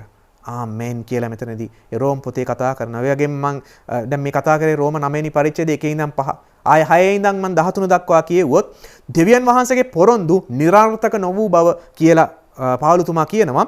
එහෙත් දෙවියන් වහන්සේගේ වචනේ නිර්ාර්ථක වුණා නොවේය. මක්නිසාද ඊශ්‍රායල්ගෙන් වූ සියල්ලෝම ඊශ්‍රායල් වලු නොවති. ආබ්‍රහම්ගේ වංශය නිසාම සියල්ලෝම දරුවෝද නොවති. නමුත් නුඹේ වංශය නම් කරනු ලබන්නේ ඊසාක් කෙරෙන්යයි කියා තිබේ. එනම් මාංශයෙන් වූ දරුවෝම දෙවියන් වහන්සේගේ දරුවෝ නොවති. නමුත් වංශයක් ලෙස ගණන් ගනු ලබන්නේ පොරොන්දුවේ දරුවෝය. මක්නිසාද මේ කාලේ හැටියට මම එනම් සාරාට පුතෙක් දෙන්නේය යන වචනය පොරොන්දුවේ වචනයක්ය. මේ අර ආබ්‍රහම්ගේ කාරණාවේදී මේ කියපු දේ. මොකද ආබ්‍රහම් සහ සාරා දාව තමයි ඒ දරුවා උපන්නේ. පුතෙක් දුන්නේ ඊසාක්. එපමණක් නොවේ එක්කෙනෙකු නිසා එනම් අපේ පිය වූ ඊසාක් නිසා රෙබෙකා ගර්භණීය වූ කල්හිද ඒ තාක් දරුවන් නොයිපද යහපතක්වත් අයහපතක්වත් නොකර සිටි කල්හිද ක්‍රියා නිසා නොව කැඳවන තැනන් වහන්සේ නිසා තෝරා ගැනීමේ ප්‍රකාරයට දෙවියන් වහන්සේගේ නියමය ස්ථිරවන පිණිස වැඩිමහල්ලා බාලයාට සේවය කරන්නේ යයි ඈට කියන ලද්දේ. මේ ඒසව් සහ ඒ කාරණාවක් මේ යාකොබ් සහ ඒසව් අතර කාරණාවක්. මම යාකොබ්ට ප්‍රේම කරමි ඒසව්ට අප්‍රිය වෙමි. මේ පාවුලතුමා ඒව ගන්නවා. ඒ වගේම රෝම පොතේම 9 වෙනි පරිච්ඡේදයේම 14 වෙනි පදේ ඉඳන් කියනවා එසේනම් කුමක් කියමුද? දෙවියන් වහන්සේ වෙත අධර්මිෂ්ඨකම ඇද්ද? එසේ නොවේවා. මක්නිසාද මම දයාවෙන්ට කැමති තැනැත්තාට දයාවන්නෙමි. අනුකම්පා කරන්නට කැමති තැනැත්තාට අනුකම්පා කරන්නෙමි. ස්වාමින් වහන්සේ මෝසෙස්ට කීසේක. ඒ නිසා එය කැමැති වන තැනැත්තාගෙන්වත් දුවන තැනැත්තන්ගේවත් නොව දයාවෙන්නා වූ තැනැන් වහන්සේගේ වේ. දයාවෙන්නා වූ තැනැන් වහන්සේගෙන් වේ. මක්නිසාද නුඹ කෙරෙහි මගේ බලය පෙන්වා මගේ නාමය මුළු පොළොවේ ප්‍රකාශ කරන පිණිස නුඹ නැගිට්ට වෙයිමි ලියවිල්ලේ පාරාවට කියා තිබේ. මෙසේ උන්වහන්සේ කැමති කෙනෙකුට දයාවනසේක කැමති කෙනෙකු දැඩි කරනසේක. ඒ කතා කරේ ඒ කාර්ය පාරාව රජතුමාව දෙවනාංශෙම තමයි පාවිච්චි කරේ ඊශ්‍රායල් සෙනඟට විරුද්ධව. දැඩි කරා හිත මෙවැනි මේ ඉතිහාසයේ රෝම පොතේ මම මේ කිව්වා වූ මේ පරිච්ඡේද ඔබ කියවලා බලන්න. මේ හැම දෙයක් තුල ඒ කියනවා ඒ වගේම යුදෙව්වරුන්ගෙන් පමණක් නොව අන්‍ය ජාතීන්ගෙන්ද කැඳවන ලද අප කෙරෙහි තමන් වහන්සේගේ මහිමේ සම්පත ප්‍රකාරයට කැමති වූසේක් නම් කිමෙක්ද? එසේම උන්වහන්සේ හොෂයාගේ පොතෙහි මාගේ සෙනගව නොසිටින්නවුන්ට මාගේ සෙනගය කියාත් ප්‍රිය වූ තැනැත්තියට ප්‍රිය තැනැත්තිය කියාත් කියන්නේ මේ කියාද නුඹලා මාගේ සෙනග නොවුන්හොය ඔවුන්ට කියා තිබෙන තැන නුඹලා ජීවමාන දෙවියන් වහන්සේගේ පුත්‍රයෝ කියනු ලබන්නෝයයි කියාද කීසේක. තවද යෙසායා මුරගසා ඊශ්‍රායල් ගැන කියනසේක් ඊශ්‍රායල් දරුවන්ගේ ගණන මුහුදේ වැලිමෙන් වන නමුත් ගැලවෙන්නේ ස්වල්ප දෙනෙක් පමණි. මක්නිසාද ස්වාමින් වහන්සේ තමන් වචනේ තීන්දුව කොට එය අප්‍රමාදව පොළොව පිට ඉෂ්ට කරනසේක කියාය. ඒ වගේම එතනදී ඊශ්‍රායල් එපා කරනු ලැබීමට හේතුවක් කියනවා මේ මමයි කතා කරන්නේ තාම රෝම 9 වෙනි පරිච්ඡේදයේ 30 වෙනි පදයේ කියනවා එසේ වෙනමුත් කොම් කියමුද ධර්මිෂ්ඨකම අනුව නොගියා වූ අන්‍ය ජාතිහු ධර්මිෂ්ඨකමට එනම් ඇදහිල්ලෙන් වූ ධර්මිෂ්ඨකමට පැමිණියෝය. අන්‍ය ජාතින් ඔබ මම ක්‍රිස්තුස් වහන්සේගේ පූජාව කරේ ඇදහිල්ලෙන් අපිවත් උන්වහන්සේ ධර්මිෂ්ඨ කරලා අදත් අප උන්වහන්සේ සභාවට ඇතුළත් කරගෙන තිබෙනවා. අද වෙනකොට බයිබල් ගන්නනවා ඒ ඊශ්‍රායලේ සහ අන්‍ය ජාතින් අප උන්වහන්සේ එකතු කරගෙන සිටිනවා ක්‍රිස්තුස් වහන්සේගේ පූජාව තුලින්. මේක තමයි ඇත්ත. ඒ වගේම ඊශ්‍රායල් එපා කරනු ලැබීමට හේතුව රෝම 10 වෙනි පරිච්ඡේදයේ කතා කරනවා. මම මේ හැම දෙයක්ම කියන්න යන්නේ නැහැ. ඔබ පුළුවන් නම් මේ පරිච්ඡේද කියවලා බලන්න. ඒ රෝම 10 වෙනි පරිච්ඡේදයේ ඊශ්‍රායල් එපා කරනු ලැබීමට හේතුව තිබෙනවා. මම කලින් ඊශ්‍රායල් සෙනඟව දෙනස එපා කරානේ. ඒ නිසානේ අද වෙනකොට ඔබට මට උන්වහන්සේගේ ගැලවීම ලැබිලා තිබෙන්නේ. රෝම 11 වෙනි පරිච්ඡේදයේ කියනවා ඊශ්‍රායලයේ කලකට පමණයි එපා කරලා තිබෙන්නේ. යටකී එපා කරනු ලැබීම කලකට පමණක් බව. මොකද බයිබලයේ මෙතන තිබෙනවා එක තැනක කියවෙනවා මේ රෝම 11 වෙනි පරිච්ඡේදයේ මම 11 කියනවා එසේනම් ඔවුන් පැකිලුනේ වැටෙන පිණිසයත් දැයි අසමි. දැන් මෙතන ඉහළ පරිච්ඡේදයේ කියනවා රෝම 11:8 කලින් කියා තිබෙන ලෙස දෙවියන් වහන්සේ අද දවස දක්වාම ඔවුන්ට නිදිමතකමේ ආත්මයක්ද නොපෙනෙන ඇස්ද නොඇසෙන කන්ද දුන්සේක. ඊශ්‍රායල් සෙනඟට මේ දේ අද වෙනකොට දීලා තිබෙන්නේ. ඒ නිසා තමයි අද ඔබ මම කිතුණුවන් මේ ලෝකයේ අනිකුත් ජාතීන්ට යේසුස් ක්‍රිස්තුස් වහන්සේගේ ඒ උතුම් සුභාරංචිය යේසුස් ක්‍රිස්තුස් වහන්සේගේ උතුම් ඒ පූජාව තුළින් පැමිණෙන ඒ පූජාවෙන් පමණක්ම ඒ ලැබෙන ගැලවීම සදාකාල ජීවනය ඒ අපරාධයට කමාව පාපයට වැස්ම මේවා බයිබලයේ ලියලා තිබෙන දේ. ඒ දේවල් ලැබුණා අද ඔබට මට ලැබුණේ අන්‍ය ජාතීන් වන ඊශ්‍රායල් නොවන ඔබට මට ලැබුණේ මේ දේවල් නිසා. ඒ වගේ මෙතනදී කියනවා තවද දාවිත් කතා කොට ඔවුන්ගේ මේසය ඔවුන්ට මලපතක් හා උගුලක්ද බාධාවක් හා විපාකයක්ද කරනු ලැබේවා. නොපෙනෙන ලෙස ඔවුන්ගේ ඇස් අඳුරු ඒවා. නිතරම ඔවුන්ගේ පිට නැමුව මැනවයි කියයි. 11 වෙනි පදේ 11 එසේනී නම් ඔවුන් පැකුළුනේ වැටෙන පිණිස දැයි අසමි. එසේ නොවේවා. එහෙත් ඔවුන් ජීවලිත කරවන පිණිස ඔවුන්ගේ වැටීම කරන කොටගෙන අන්‍ය ජාතීන්ට ගැලවීම පැමිණ තිබේ. අන්‍ය ජාතීන් කියන්නේ ඔබ මම ඊශ්‍රායල් නොවන අද මේ මුළු ලෝකයේ අනිකුත් බොහෝ රටවල් වලට යේසුස් වහන්සේගේ ගැලවීම සුභාරංචිය අද පැමිණ තිබෙනවා. මේ හේතුව නිසා ඊශ්‍රායල් සෙනඟව මදකට අන්ධ වීම නිසා අන්ධ කිරීම නිසා අන්‍ය ජාතීන්ට ගැලවීම පැමිණ තිබේ. ඔවුන් ඉදින් ඔවුන්ගේ වැටීම ලෝකයාට සම්පතද ඔවුන්ගේ අලාභය අන්‍ය ජාතීන්ට සම්පතද වේ නම් දැක්කනේ ඊශ්‍රායල් සෙනඟව මදකට උන්වහන්සේ ඉවත් කළා අහක දැම්ම මදකට නැවත කැඳවන්න යනවා. ඔවුන්ගේ මේ తాවකාලික වැටීම අද ලෝකයේ ඔබට මට ඒක සම්පතක්ලු. විශේෂයෙන් මේ යේසුස් ක්‍රිස්තුස් වහන්සේගේ සුභාරංචිය කරන කොට ඒ ගැනයි මේ කියන්නේ. මේ ආත්මික ගමන ගැන. ඔවුන්ගේ අලාභය අන්‍ය ජාතීන්ට සම්පතක්. ඔවුන්ගේ සම්පූර්ණත්වය ඊට වඩා කොපමණ වැඩියෙන් නොවේද? ඊශ්‍රායල් සෙනගගේ වැටීම, ඊශ්‍රායල් සෙනග මෙසේසොත් පිළි නොගැනීම ඇතුළු ඊශ්‍රායල් සෙනගගේ වැටීම අද අන්‍ය ජාතිනන ඔබට මට දෙවියන්ගේ ආශිර්වාදයක් වෙන්න දුන්නා නම්, ඔවුන්ගේ වැටීම මෙපමණ ආශිර්වාදයක් මේ මුළු ලෝකයටම වුණා නම් ඊශ්‍රායල් සෙනග නිසා. මතක තියාගන්න, මම මුලින්මුත් කිව්වා ඊශ්‍රායල් සෙනග කරන කොටගෙන මුළු ලෝකෙට ආශිර්වාද උන්වහන්සේ කරනවා. ඒ ඊශ්‍රායල් සෙනගගේ වැටීම කරන කොටගෙන ලෝකෙට මෙපමණ ආශිර්වාදයක් වුණා නම් ඉදිරියේදී වෙන්න යන දෙයක් මොකද්ද? ඔවුන්ගේ සම්පූර්ණත්වය ඊට කොපමණ වැඩියෙන් එසේ නොවන්නේද? ඊශ්‍රායල් සෙනගගේ සම්පූර්ණත්වය එහෙමනම් මේ මුළු ලෝකේ ජාතීන්ට කොපමණ ආශිර්වාදයක් වෙන්න යනවද? ඒ නිසා මෙවැනි පුදුම උන්වහන්සේගේ වචනේ ඉගැන්වීම් එතන තිබෙනවා. ඔබව මාව බයිබල ඉගැන්වීම අනුව අපිව මේ වල් ඔලිව ගසකින් අරගෙන ඊශ්‍රායල් නැමැති ඒ ගසට අප බද්ධ කරලා තිබෙන්නේ. මේ බයිබලයේ මේ රෝම පොතේ ඒවා කියනවා. මේ මුලින් සම්පූර්ණයෙන් මට මේවා මෙතනදී කියන්න අමාරුයි. මොකද කාලයත් සමග මේ යන්න තිබෙනවා. ඒ වගේම මේ කාරණාව මෙහෙම තියෙනවා. අතර යොහාන් තව පදයක් කියනවා. යොහාන් 4 වෙනි පරිච්ඡේදයේ 22 වෙනි පදයේ කියනවා. ඒ පදේ නම් මම 22 24 නුඹලා නමස්කාර කරන්නේ නොදන්නා දේටය. අපි දන්නා දේට නමස්කාර කරන්නමු. මේ යේසුස් වහන්සේ සහ එදා ඒ සමාරිය ස්ත්‍රිය අතර වෙච්ච වූ යේසුස් වහන්සේත් එක්ක ජීවමානව මේ පොළොවේ මිනිස්සෙක් විදිහට ඉන්න වෙලාව වෙච්ච කතාවක කොටසක්. මක්නිසාට ගැලවීම යුදෙව්වන්ගෙන්නේ. අන්න යේසුස් වහන්සේ මෙතනදී කියනවා මේ සමාරිය ස්ත්‍රියට ගැලවීම යුදෙව්වන්ගෙන්. ඒ නිසා කිතුණුවනි යටත් වෙන්න දෙවියන් වහන්සේට. අද ඔබට මට මේ ගැලවීම, උතුම් ගැලවීම, ඒ ක්‍රිස්තුස් වහන්සේගේ ප්‍රකාශ වීමේ උතුම් බලාපොරොත්තුව ඔබට මට අද ලැබුණේ ඊශ්‍රායලෙන්. ඒ නිසා ඔබ මම ඊශ්‍රායලයේ වගකීමෙන් යුක්තව, ආදරයෙන්, භක්තියෙන්, ලයාන්විතව අපි යාඥාවෙන් උසුලන්න ඕන ඊශ්‍රායල් සෙනඟව. සමහර අද කිතුණුව මේ ඊශ්‍රායල් කොඩියේ තියෙන තරුවත් එක්කත් ප්‍රශ්න. මට තේරෙන්නේ නැහැ මේ කිතුණුවට වෙන ප්‍රශ්න නැද්ද කියලා. ඊශ්‍රායල් කොඩියේ තියෙන තරුවත් එක්කත් අද කිතුණුවන්ට ප්‍රශ්න. ඊශ්‍රායල් සෙනඟ තුලින් තමයි ඔබට මට ගැලවීම. ඒ නිසා ගැලවීම යුදෙව්වන්ගෙන්. නමුත් සැබෑ නමස්කාර කරන්නන් විසින් ආත්මයෙන්ද සැබෑකමින්ද පියාණන් වහන්සේට නමස්කාර කරන කාලය පැමිණෙන්නේ. මම මේ පද පල්ලහැට කියවන්න යන්නේ නැහැ. මට ඕන උනේ අර පදය ගන්න. මක්තිසාර ගැලවීම යුදෙව්වන්ගෙන්. ඒ වගේම තවත් බලවත් අනාගත වාක්‍යයක් ඉසායා 53 කියනවා. අප විසින් දැන් වූ දේ විශ්වාස කළේ කවුද? ස්වාමින් වහන්සේගේ හස්තයේ කාට එළිදරව් වීද? මක්නිසාද උන්වහන්සේ ලා පැලෑටියක් මෙන්ද වියලි බිමින් මතුවන අංකුරයක් මෙන්ද ඔවුන් ඉදිරියෙහි හටගත්සේක. උන්වහන්සේට රූපවත් සෝභනකමවත් නැත. මේ යේසුස් වහන්සේගෙන අනාගත වාක්‍යයක් ඒ කාලේ තිබුණු යෙසායා.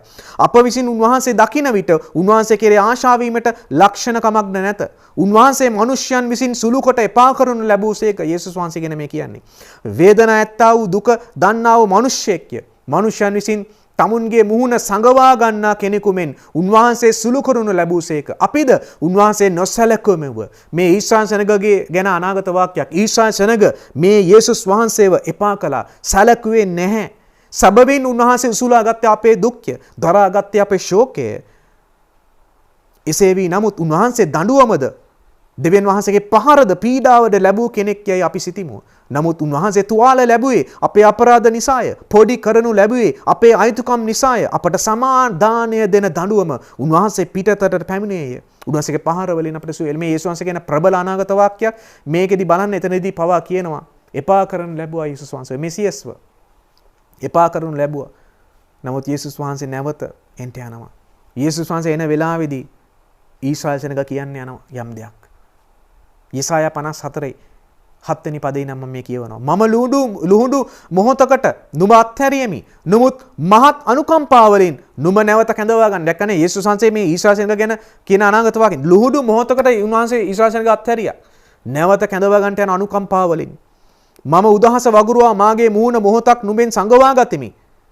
නමුත් සදාකාල කරුණාවෙන් නුඹට අනුකම්පා කරන්නෙමි. නුඹේ මිදුම් කාර්යය වන ස්වාමින් වහන්සේ කියනසේක. මේක මට නෝවාගේ ජලගැන්ම මෙන්නිය. මක්නිසාද නෝවාගේ ජලගැලීම තවත් පොළවෙන් නොගලන හැටියට මා විසින් දිවුරුවක් මෙන් නුඹ කෙරෙහි උදහස් නොවන බවටත් නුඹට තරවට්ටු නොකරන බවටත් මම දිවුලෙමි. මක්නිසාද කඳු පහ වෙන්නේය, හෙල් සොලවනු ලබන්නේය. නමුත් මාගේ කරුණාව නම් නුමෙන් පහ නොවන්නේය. මාගේ සමාදාන ගිවිසුම සොලවනු නොලබන්නේ. මේ ඉදිරියේ වෙන්නවත් කඳු පහ වෙන්න යනවා. ඉදිරියේ පුදුම දේ මේ ලෝකෙ වෙන්න යනවා. භූමිකව පුදුම දේ, බොහෝ විපාකය, බොහෝ දෙවනසික උදහස, ස්වභාවික උපද්දරව ඉදිරියේදී බොහෝ වෙන්න යනවා. ඒ උන්වහන්සේගේ උදහසේ කාලේ. එතකොට උන්වහන්සේ සභාව ඔසවගෙන ඉවරයි. ඒ වගේම ඒ කාරණාව තිබෙනවා. ඒ වගේම බයිබලයේ මට මතකයි ඒ පුරාණ ගිවිසුමේ තවත් පරිච්ඡේදයක තිබෙනවා. යේසුස් වහන්සේ එනකොට ඊශ්‍රායල් සෙනග වැළපෙනවා. අනාගත වාක්‍යයක් කියනවා. ඒක වෙන්න යනවා ඉදිරියේදී.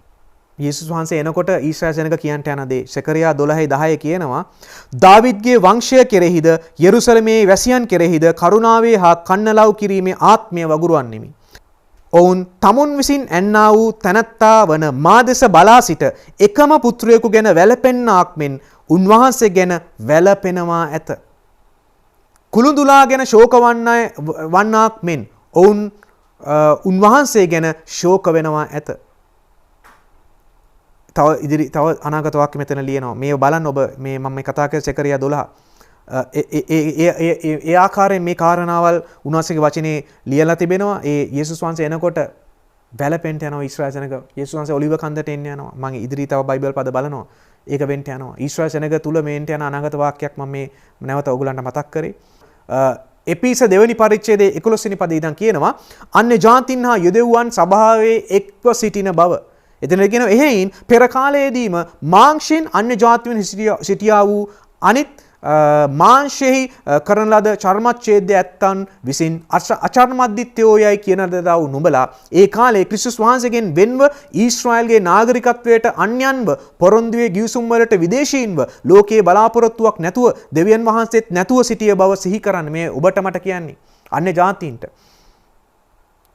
නමුත් වරක් දුර සිටියා වූ නුඹ දැන් ක්‍රිස්තුස් යේසුස් වහන්සේ තුල උන්වහන්සේගේ ලේ කරන කොටගෙන ලං කරනු ලැබූහොය. මක්නිසාද වෙන්වීමේ මැද බිත්තිය බිඳ දමා ඒ සතුරුකම නැමැති නියෝගවල අන්තර්ගත වූ ආඥාවල ව්‍යවස්ථාව Tamanගේ මාංශෙහි නැතිකොට දෙගොල්ල එක්කල උන්වහන්සේම අපේ සමාදානයව සිටිනසේක. දෙගොල්ලොන් එක්කරා යේසුස් වහන්සේ. ඒ වගේම ඊශ්‍රායල් සහ අන්‍ය ජාතීන් එක්කලා ඒ වගේම කියනවා එසේ කෙලේ සමාදාන කමින් Taman තුල දෙගොල්ල එක අලුත් මිනිසෙක් කොට මවන පිණිසය. කුරුසියෙන් සතුරුකම නැසූ බැවින් දෙගොල්ලොම එක ශරීරයක් කොට කුරුසිය කරන කොටගෙන දෙවියන් වහන්සේට සමගි කර දෙන පිණිසය. එනිසා ක්‍රිස්තුස් වහන්සේ කරන කොටගෙන අද ඊශ්‍රායල් උන්වහන්සේගේ සෝකීය සෙනග උරුමය උන්වහන්සේ තෝරගත්ත ශුද්ධ සෙනග සහ අන්‍ය ජාතීන් අපව උන්වහන්සේ අප දෙගොල්ලොන්වම එක ශරීරයක් කොට තිබෙනවා ඒ සභාව කරන කොටගෙන. ඒ නිසා සභාව උඩුගුවෙන් යන්න එපා. අදටත් අපි වල්ලෝලිය වතු බයිබලයේ රෝම ගතිසම කියනවා. අර ඔරිජිනල් අතු වලට එහෙම කරා නම් වල්ලෝලිය අතු වලින් බද්ධ කරගත්ත අපිට මොනා කරයිද අපි දෙවියන්වහන්සේගේ ආඥාවල් කඩ කරනවා නම් ඉදිරියේදී. නිසා මෙවැනි දේවල් තිබෙනවා. ඒ වගේම මම කලින් කතා කරා සෙකරියා 12 වෙනි පරිච්ඡේදයේ 10 වෙනි පදය යේසුස් වහන්සේ එනකොට වැළපෙන්න යනවා ඊශ්‍රායල් සෙනග. අනේ අපි නේද මේ යේසුස් මෙසියස්ව මැරුවේ? අපි නේද මේ ඇන්නේ මෙතුමට කියලා ඊශ්‍රායල් සෙනග වැළපෙන්න යනවා. ඒ උන්වහන්සේගේ පැමිණීම ඇස් දෙකට පෙනි පෙනී යේසුස් වහන්සේ ඔලිව කන්දර නැවත ඊශ්‍රායලයට එන්න යන්නේ. වෙන වෙන රටවල් වලට නෙමෙයි. ඊශ්‍රායලයට නැවතෙන්න යනවා ඇස් දෙකට පෙනි පෙනී. ඒ සෙකරියා 14 වෙනි පරිච්ඡේදයේ 4 වෙනි පදේ නම් මම කියවනවා. ඒ කාලයේදී උන්වහන්සේගේ පාද යෙරුසලමට ඉදිරි පිටින් නැගෙනහිරට තිබෙන ඔලිව කන්ද පිට සිටිනවා ඇත. ඊටමත් ඉක්මනින් ඉදිරියේදී වෙන්න ඔබගේ මගේ ජීවිත කාලයේ උන්වහන්සේ සභාව ඔසව ගන්නවා. පස්සේ අර යාකොබ්ගේ විපත්ති කාලය කියන ඊශ්‍රායල්ට ඉතිරි නියම අවුරුදු 7 වෙන්න යනවා. ඒ අවුරුදු 7 අවසානයේ වෙන දේ මේ කියන්නේ. ඒ කාලයේදී උන්වහන්සේගේ පාද යෙරුසලමට ඉදිරි පිටින් නැගෙනහිර තිබෙන ඔලිව කන්ද පිට සිටිනවා ඇත. එවිට ඔලිව කන්ද නැගෙනහිර දෙසටත් බස්නාහිර දෙසටත් මැදින් පැලී ඊතා මහත් මිටියවතක් වන්නේය. කන්දෙන් භාගයක් උතුරු දෙසටත් අනිත් භාගයේ දකුණු දෙසටත් අහක්ව යනවා ඇත. නුඹලාද මාගේ කඳුවල මිටියාවත් වලින් පලා යනවා ඇත. මක්නිසාද කඳුවල මිටියාවත් වල ආශිල් දක්වා වන්නේය. එසේ යුදාහි රජ වූ උස්සියාගේ දවස්වලදී නුඹලා පොළොව කම්පාවල් ඉදිරියෙන් පලා ගියාක් මෙන් නුඹලා පලා යනවා ඇත. මාගේ දෙව් ස්වාමින් වහන්සේද ඔබ සමග සියලු ශුද්ධවන්තයන් දෙනවා ඇත. ඒ ඔසවගත් ශුද්ධවන්තයෝ යේසුස් වහන්සේත් එක්ක එනවා මේ වෙලාවේ. ඒ කාලෙදී එළිය දීප්තිමත් නොවන්නේ කළුවරද තිබෙයි. එහෙත් දවල් සහ රෑ නොවි සවස් වේලාවට එළිය ඇත්තා වූ ස්වාමින් වහන්සේ දන්නා වූ එක්තරා දවසක් පැමිණෙන්නේ. මේ යේසුස් වහන්සේගේ ඒ විනිශ්චය දවසේ ගැන මේ කතා කරන්නේ. යේසුස් වහන්සේට යනවා මේ මුළු පොළව විනිශ්චය කරන්නට. විශාල භයංකාර දවසක් ඒ දවස. ඒ කාලයේ ජීවමාන වතුර යෙරුසලමේ නික්ම එයින් කොටසක් නැගෙනහිරටත් මුහුදටත් කොටසක් බස්නාහිර මුහුදටත් ගලා යනවා ඇත. මෙවැනි ආකාරයේ ඒ සෙකරියා පොතේ අනාගත වාක්‍යයක් ප්‍රබල අනාගත වාක්‍යයක් මෙතන සඳහන් වෙනවා. මේ අධ්‍යයනය තුළ ඔබ මම දැන් මේ කතා කරපු දේවල් ඔබට මම මේ අධ්‍යයනය තුළින් යම් බයිබල් පද තුළින් මේ කතා කරපු දේවල් මම මේ දේවල් පුළුවන් නම් මේ නෝට්ස් ටික ඩිස්ක්‍රිප්ෂන් බොක්ස් එකේ දමන්නම්. දෙවියන් වහන්සේ තමයි ඊශ්‍රායල් සෙනග තෝරගත්තේ. ඒ නිසා අද යම් ස්තනක ඊශ්‍රායල් සෙනග සිටිනවද? යම් තාක්ෂණයෙන් සහ ඔවුන්ගේ භවභෝග වලින් විවිධ අංශ වලින් ඔවුන් උසස්ව සිටිනවද? මේ පිටුපස ඉන්නේ දෙවියන් වහන්සේ. වෙන දෙයක් නෙමේ. කලින් කිව්වා මම නුඹලව තෝරගත්ත උඹලා මේ මහලුක කට්ටයන් නිසාවත් මේ නිසා නෙමේ කියලා බයිබලේ කිව්වනේ. පටන් ගන්න ඉතින් බයිබලේ උන්වහන්සේ තුල. ඒ නිසා ඊශ්‍රායල් සෙනගගේ පසුපස උනා ඒ ඊශ්‍රායල් සෙනගගේ සාර්ථකත්වය පිටුපස සිටින්නේ දෙවියන් වහන්සේ. දෙවියන් වහන්සේ තමයි ඊශ්‍රායල් සෙනගට ওই ප්‍රඥාව දෙන්නේ. දෙවියන් වහන්සේ තමයි අද මේ කිව්වා වූ බොහෝ ආශිර්වාද ඊශ්‍රායල් සෙනග තුල ඇති කරලා තිබෙන නිසා තව ඉදිරියට වෙන්නට බොහෝ ආශිර්වාද ඊශ්‍රායල් කරන කොටගෙන මුළු ලෝකයා ආශිර්වාද ලබන්න යනවා තවත් ඉදිරියේ. තව බොහෝ දේ තිබෙනවා. යේසුස් වහන්සේ එන්න ළඟයි දරුවනේ. යේසුස් වහන්සේ එන්න ළඟයි. මම මහලොකු බයිබල් විශාරදයෙක් නෙමෙයි. නමුත් දැනට මට තිබෙන උන්වහන්සේගේ උතුම් මේ ලියවිල්ලේ සීමිත දැනුම තුළ මට පුදුම වෙනවා. මම පුදුමයි උන්වහන්සේගේ වචනය ගැන. සීමිත ඉතා අල්ප මාත්‍රමේ දැනුමක් තුළ මම පුදුම වෙනවා නම් ආත්මයන් වහන්සේ තුළ හේලිදරව් වීම තුළ තව පුදුම දේවල් මේ බයිබලයේ තිබෙනවද? තිබෙනවා. ඒ නිසා නැවත කියනවා ඔබ මේ කිතුණුවක් නොවන පුද්ගලයෙක්ට පවා මේක ආශිර්වාදයක් වෙන්න ඕන. ඊශ්‍රායලේ සාර්ථකත්වයේ පිටුපස ඉන්නේ දෙවියන් වහන්සේ. ඒගොල්ලන්ගේ දඬුවම සහ ඒගොල්ලන්ගේ ඒ මුළු මේ අවුරුදු දහස් ගණනාවක් තිස්සේ විසිරුවල හරලා බොහෝ ජාතීන්ට වහල් වෙන්න සලස්වලා බොහෝ ජාතීන් යටතේ ඉන්න සලස්වලා දෙවියන්සේ තමයි ඒගොල්ලන්ට දඬුවම් කරේ. බයිබලයේ ලියලා තිබෙන ඉතිහාසය ප්‍රබලයි, සත්‍යයි, පුදුමයි. ඊශ්‍රායල් සෙනගට නැවත යේසුස් වහන්සේ එළිදරව් වෙන්න යනවා. ඇස් දෙකට පෙනි එන්ට යනවා. ඒ නිසා ඔබ කැමති කෙනෙක් මේ වීඩියෝ එක ෂෙයා කරන්න. ඊශ්‍රායල් සෙනග ගැන හොයන ආසාවෙන් සිටින කිතුණුවන් නොවන අයට පවා මේ දෙයින් මේ සැබෑ බයිබලයේ ඉතිහාසය. මේක තමයි ඊශ්‍රායල් ඉතිහාසය, වෙන ඉතිහාසයක් නැහැ. දෙවියන් වහන්සේ සහ උන්වහන්සේගේ වචනය සහ ඊශ්‍රායල් එකට සම්බන්ධ වෙලා තියෙන නිතරම. මේක තමයි සත්‍යය. මේක මේ අද ජනමාධ්‍ය වලින් ප්‍රකාශ කරන්නේ නැහැ. ඒ නිසා මේක තමයි සත්‍ය. මේක ඔබ කැමති අය තවත් අයට මේක ෂෙයා කරන්න. මේක ඔබට මට ආශිර්වාදයක් වෙනවා. මොකද ඊශ්‍රායලයට ඔබ මම ආශිර්වාද කරනවා නම්, ඔබ මම ඊශ්‍රායලය වෙනුවෙන් පෙනී සිටිනවා නම්, උන්වහන්සේ ඔබට මට ආශිර්වාද කරනවා. ඒක මේ අර මේ වංක හිතින් කරන්න බෑ. උන්වහන්සේ ඔබගේ මගේ හදවත අපගේ සිතිවිලි විමසන තැනන් වහන්සේ. ඒ වගේම ඊශ්‍රායලයේ ගැන සැබෑ ඉතිහාසය ගැන ඊශ්‍රායල් සහ ශුද්ධ බයිබලයේ සහ දෙවියන් වහන්සේ අතර තිබෙන මේ කාරණා ගැන බොහෝ සත්‍ය ඒ ඩොකියුමෙන්ටරිස් ගැන ඔයගලන්ට දැනගන්න ඕන නම් මම මේ ඩිස්ක්‍රිප්ෂන් බොක්ස් එකේ දාන්නම්. තවත් හොඳ ඉතා වටිනා channels දෙකක් තිබෙනවා. One for Israel Ministry කියලා ඒ යුදෙව්වන්ගේ වෙනමම channel එකක් තිබෙනවා. ඒ වගේම තවත් වටිනා යුදෙව්වෙක් මේ අමීර් ස්ටෆාටි, එයාගේ channel එක තියෙනවා Behold Israel with අමීර් ස්ටෆාටි. මේ channel දෙකේ තිබෙන වීඩියෝ සහ ඒගොල්ලන්ගේ තිබෙන ඩොකියුමෙන්ටරිස් ඔබ බැලුවොත්, ඔබ ඒ දේවල් තව අධ්‍යයනය කරොත් ඊශ්‍රායල් සෙනග ගැන සහ මේ ශුද්ධ බයිබලයේ සහ ඊශ්‍රායල් සෙනග සහ මේ යේසුස් වහන්සේ සහ මේ ගැන මේ සම්බන්ධය ගැන තවත් බොහෝ දේ ඔබට දැනගන්න ආස නම් ඔබට දැනගන්න පුළුවන් වෙයි. ඒවා බොහෝ ඉංග්‍රීසි භාෂාවෙන් තියෙන්නේ. නමුත් ඒවා ඔබට මට ආශිර්වාදයක් වෙන්න යනවා. ඒවා මට ආශිර්වාදයක් වෙලා තිබෙන මේ අවුරුදු ගණනාවක් තිස්සේ. ඒ නිසා මේ අධ්‍යයනය තුළින් මම දැන් මේ අධ්‍යයනය නවත්වන අතර මතක තියාගන්න ඊශ්‍රායල් සෙනග තෝරගත්තා දෙවියන් වහන්සේ තමයි තෝරගත්තේ සෝකී සෙනග ලෙස, සෝකී උරුමයක් ලෙස. උන්වහන්සේ තමයි පිහිටෙව්වේ ඊශ්‍රායල් දේශය අයිති ඊශ්‍රායල් සෙනගට. පලස්තීන අයටවත්, මුස්ලිම් අයටවත්, හමාස් ත්‍රස්තවාදීන්ටවත්, ඔය වෙන ත්‍රස්තවාදීන්ට හෝ ඉස්ලාම් අයට නෙමෙයි. ඊශ්‍රායල් සෙනගට. මේක තමයි ඉතිහාසය. අවුරුදු 4000කට එහා ඒ පමණ දිවෙන ඉතිහාසය. නිසා මේක තමයි ඇත්ත. ඔබ ඇත්ත දැනගන්න. ඔබ ඇත්ත දැනගෙන විනිශ්චය කරන්න උත්සාහ කරන්න.